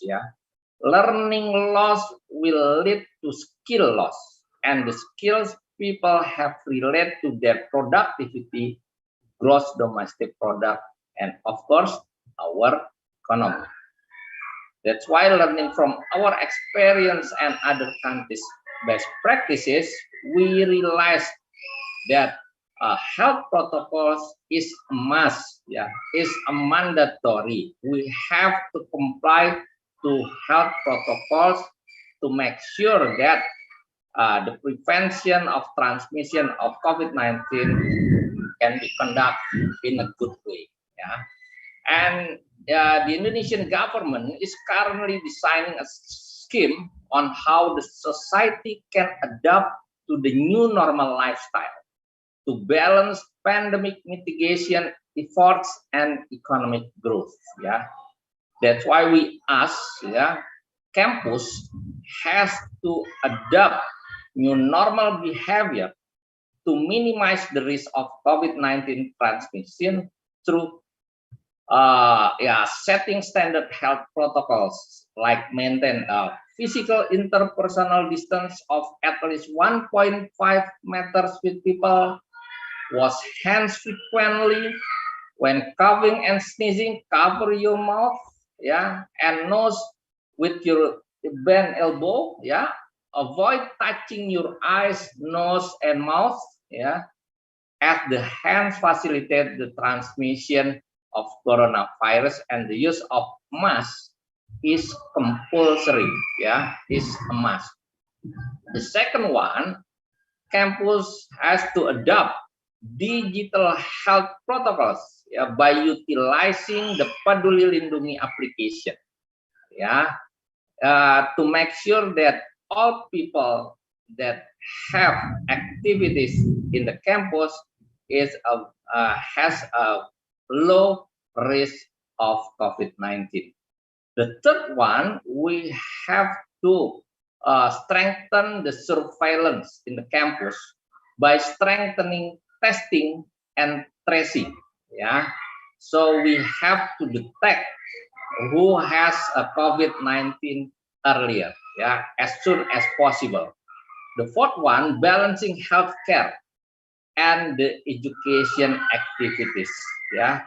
The focus of health protocols of COVID-19 implementation in educational community is that the community can carry out normal activities safely. The goal is to secure everyday life in a practical way and take advantage of digital technology as the Peduli Lindungi application.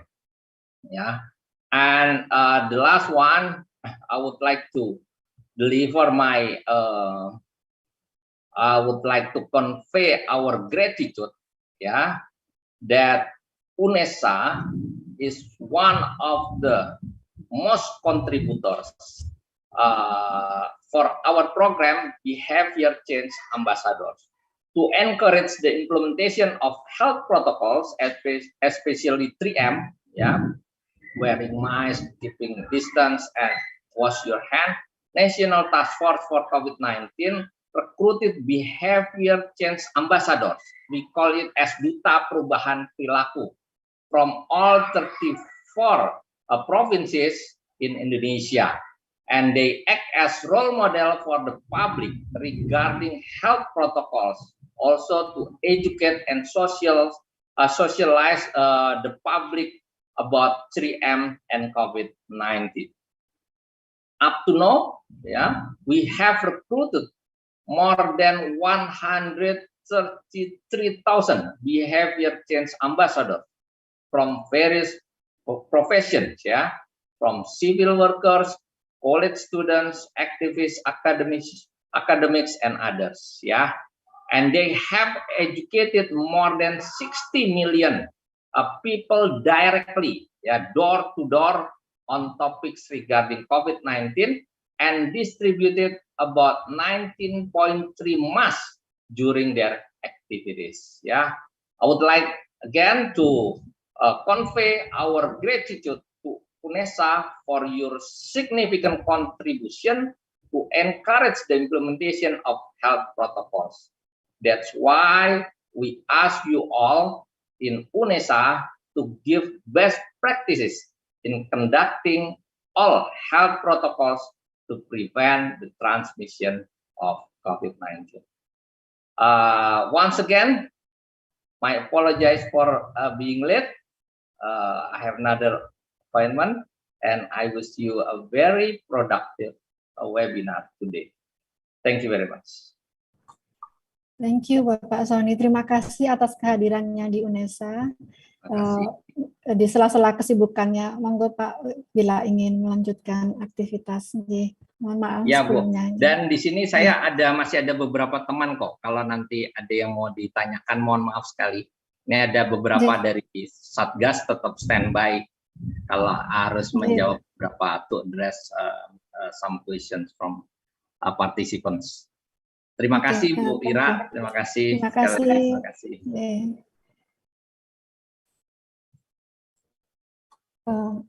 Okay, ladies and gentlemen, unfortunately, Bapak Sony have to leave soon because he has another appointment today. And we're going to the last speaker, which is the last speaker will be Bapak Vincentius Rumawas, PhD. Hello, Bapak Vincentius. Are you already in here? Yep. Okay. Dengar. Thank you. Okay, I hear your voice. Thank you. Bapak Vincent, thank you for coming in this webinar sessions. We appreciate it. Thank you very much, Bapak Vincent. And it has been a long time we haven't met each other. I think it's since 90s that we have the same alma mater. And and ladies and gentlemen, I will try to read Bapak Vincent curriculum vitae. I do apologize, Bapak Vincent, that I will not read all of them because of the time. I will try to summarize it. I hope this is okay for you. Yeah, it's okay. Okay. Ladies and gentlemen, Bapak Vincentius Rumawas, PhD, has a 15 years work experience as a lecturer, consultant, and researcher in the field of marine technology, as well as ecology, both in Norway and Indonesia. He has experience in subsea engineer in oil gas industry and an offshore engineer, naval architect in shipbuilding industry, including risk management and maritime safety. His field is related to risk, safety, and reliable management with specialization in human factors and working environment for petroleum and maritime industry. He works in WA Sustain ES, I hope I spelled right. Please correct me if I'm wrong, Bapak Vincent, which is working environment and human factors senior consultant. He graduated in Norges Teknisk og Naturvitenskapelige Universitas. Please correct me again if I'm wrong, which is NTNU for his doctorate and master degree. And he was taking 2 degrees in his bachelor from Airlangga University in Psychology in Surabaya, and also from Surabaya Institute of Technology, or we call it Institute Technology Surabaya, in offshore engineering. So, Bapak Vincent, I will give the floor to you, please. Yeah, makasih. Thank you very much. I think we still have international speaker or audience, so I'll take it in English. I would like to share my screen. You see my screen? Not yet. I haven't seen it. Yes. You haven't seen it? Share screen. Screen one. This one? Yes. Now I can see it. Yeah. Do you see the presentation or you see the, yeah, you see the presentation, yeah. So thank you very much for the invitation. My name is Vincentius Rumawas. I live in Norway since 2006. Norway is maybe, if you want, if you're not really familiar with Europe, this is Norway. This is the Netherlands. This is the previous speaker from Bulgaria. So Norway is basically in the north. If you see Google map, you will find something like this, but in reality right now, it's something like this because it's very cold, it's dark, it's white. Regarding the COVID-19, this is what we are. This is where we were before 2 weeks ago. So basically we have been out of COVID for several months. These pictures I took in the middle of summer, and we have not realized, or I can say that we have been out of COVID for quite a while. Students going to school as normal. University students already been back to school, to the university as normal. That was before the last week. So in the stores, you can see here we didn't wear masks anymore. There was just a little people who still implemented COVID measures, but then we have the Omicron. So this is what we can see yesterday in the City Hall. It was the Nobel Prize ceremony. You can see that the guests, they sat each other with a distance, and this is similar you can see when we have our exams in the universities. So because of this, the Omicron virus coming, we have new measures, new national recommendations and rules, basically almost the same like the rest. So almost all the Norwegians, they have vaccinated. Now we have to wear face covering or mask when we are in the public transport and when we are going shopping.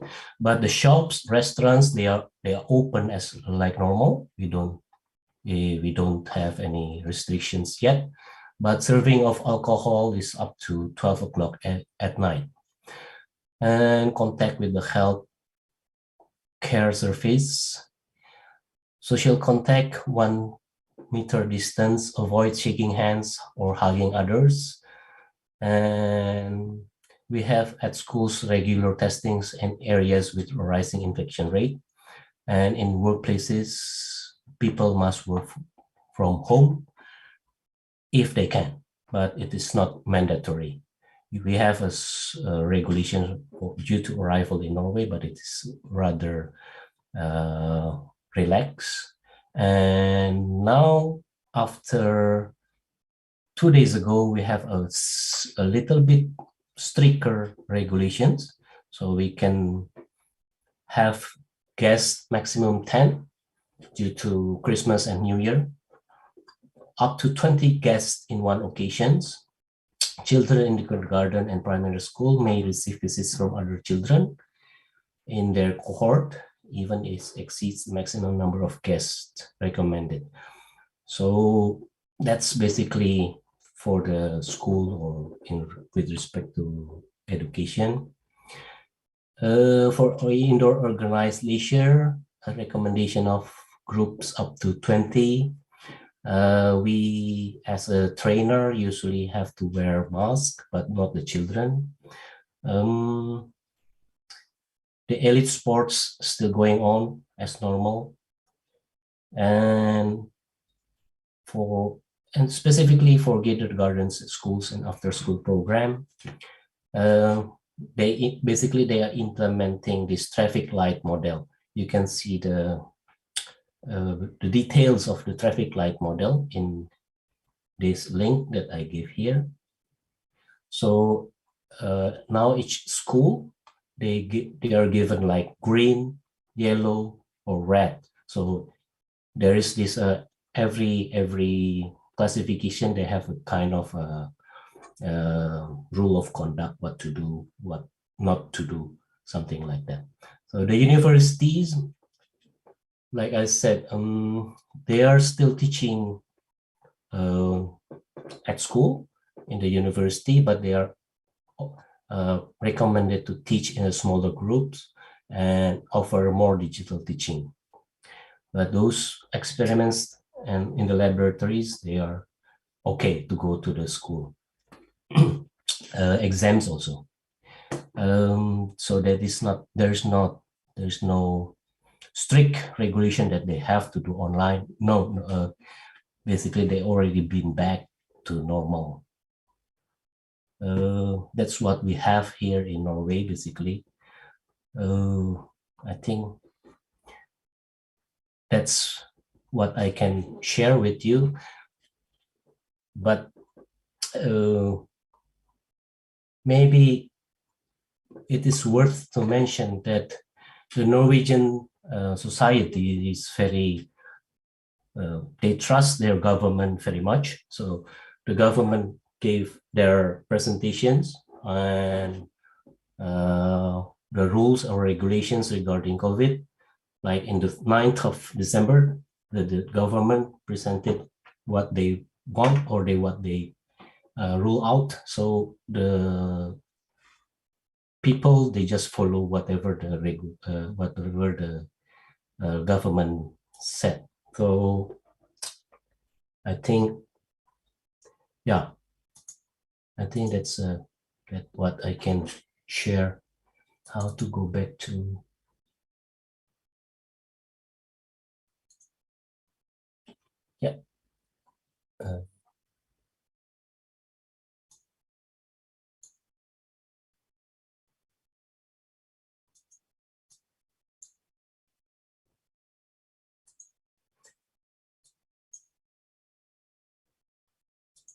stop share.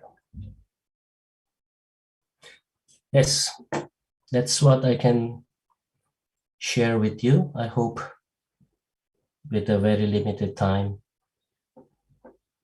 Thank you, Bapak Vincent, for your for sharing with us about the situation in Norway.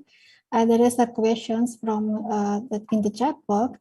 The question is about I think learning during the pandemic takes a very long time than offline learning. So what do you think about that, Bapak Vincent? Is that true? Learning during the pandemic is takes the longer time than the offline learning? And how you deal, in your opinion, how you deal with it? And does this make more stress? Yeah. I have two children. One of them just finished IB and one of them is still in the university. The first year when they were learning online, I think they were a bit stressed, but it didn't take quite long, and then they are just adapt to the situation. But we didn't really experience too long the pandemic, or where when people have to go to be at home for a long time, because it's a, yeah, I think the pandemic, it's almost a little bit almost forgotten here. So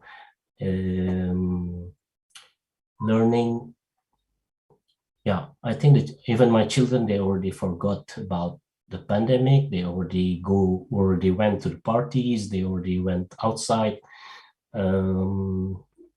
Yeah, that's what happened in Norway now. And you mentioned about people in Norway don't have to. Am I misunderstand? People in Norway don't have to. It's not necessary to use mask. Is that true? Is that yes? Is that what you say? Okay. Yes. So we only wear masks when you are using public transport. Okay. Or if you went into the store. That regulations came back just a couple of days ago. So before 2 days ago, we are already living like normal, like before pandemic. Mm-hmm. So all already been working in the office, all already came back to the university in the classes, and then they already been everywhere. Nobody wore mask before 2-3 days ago. But this Omicron, this is a new regulations. So on the 9th, today is the 11th. So just 2 days ago that they insisted to wear mask on public transport and if you go into the stores. Rest are, maximum 10 guests. Yeah. The last question, Bapak Vincent, I just wondering how the health protocol apply in your field, because you work in an offshore gas, oil and yes, in your field. Oil and gas, yes. Yes. It depends on the question is when. So if you ask now, now you have to go to quarantine before you go offshore a little bit. It was longer before, but now it's only several days. So it's already been shortened, and you have to give like I think to provide certificate of that you are a valid certificate out of COVID. And in the office, we just keep our distance with our colleague, and that's it. We usually went to lunch together. Now we sit a little bit further, and during lunch, it is a bit you have to take turn. Before pandemic, you can go to lunch and then you be on the cafeteria, full house. But now you put some kind of distance in between the tables, so you cannot be the whole gang go to the cafeteria together at the same time, but you have time, different schedule for different group. Okay, thank you. Thank you for sharing, Bapak Vincent, about the situation in Norway. I think we have a run of time today. Yep. And I will try to make summarize of all the session, today webinar session, that the health protocol have been applied in each country in all level, in educational field and as well in the society. The general rule of the health protocols is, as far as I know, is pretty much the same, based on all the speakers said. Even though some cases they are a little bit different based on countries. The thing that I want to underline here is the rule of health protocol should be followed and get more attention since the COVID-19 spread to all of around the world. So the preventive action is essential for us to avoid the spread of the COVID-19 itself. Ladies and gentlemen, now this is the end of the session. Thank you very much for your attention. We would like to say many thanks to all the participants as well as all the speakers in the first and the second session who already given the time for to us for sharing in this webinar. It's very valuable for us. We really appreciate it. Thank you very much, and we hope this cooperation can be continued in the future. Thank you so much.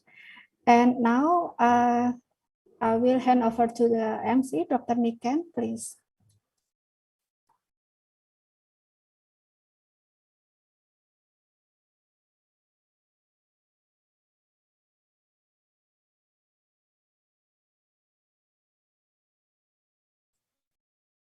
Dr.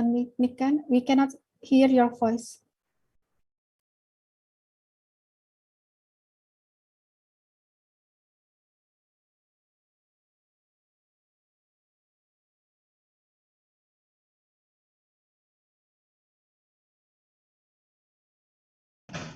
Test.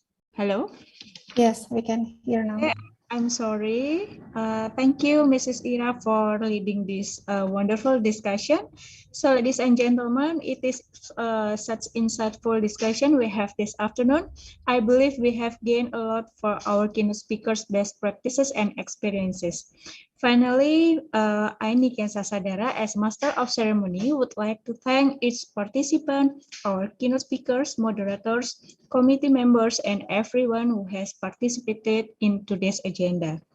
On behalf of the organizing committee, I apologize for any inconveniences occurred during this lecture. May we meet again in the next occasion. Stay safe and healthy, everyone. Good afternoon. Thank you.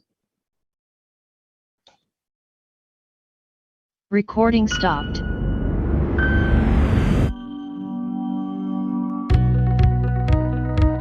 A campus from the best city in Indonesia. A city with a long history of struggle and heroism.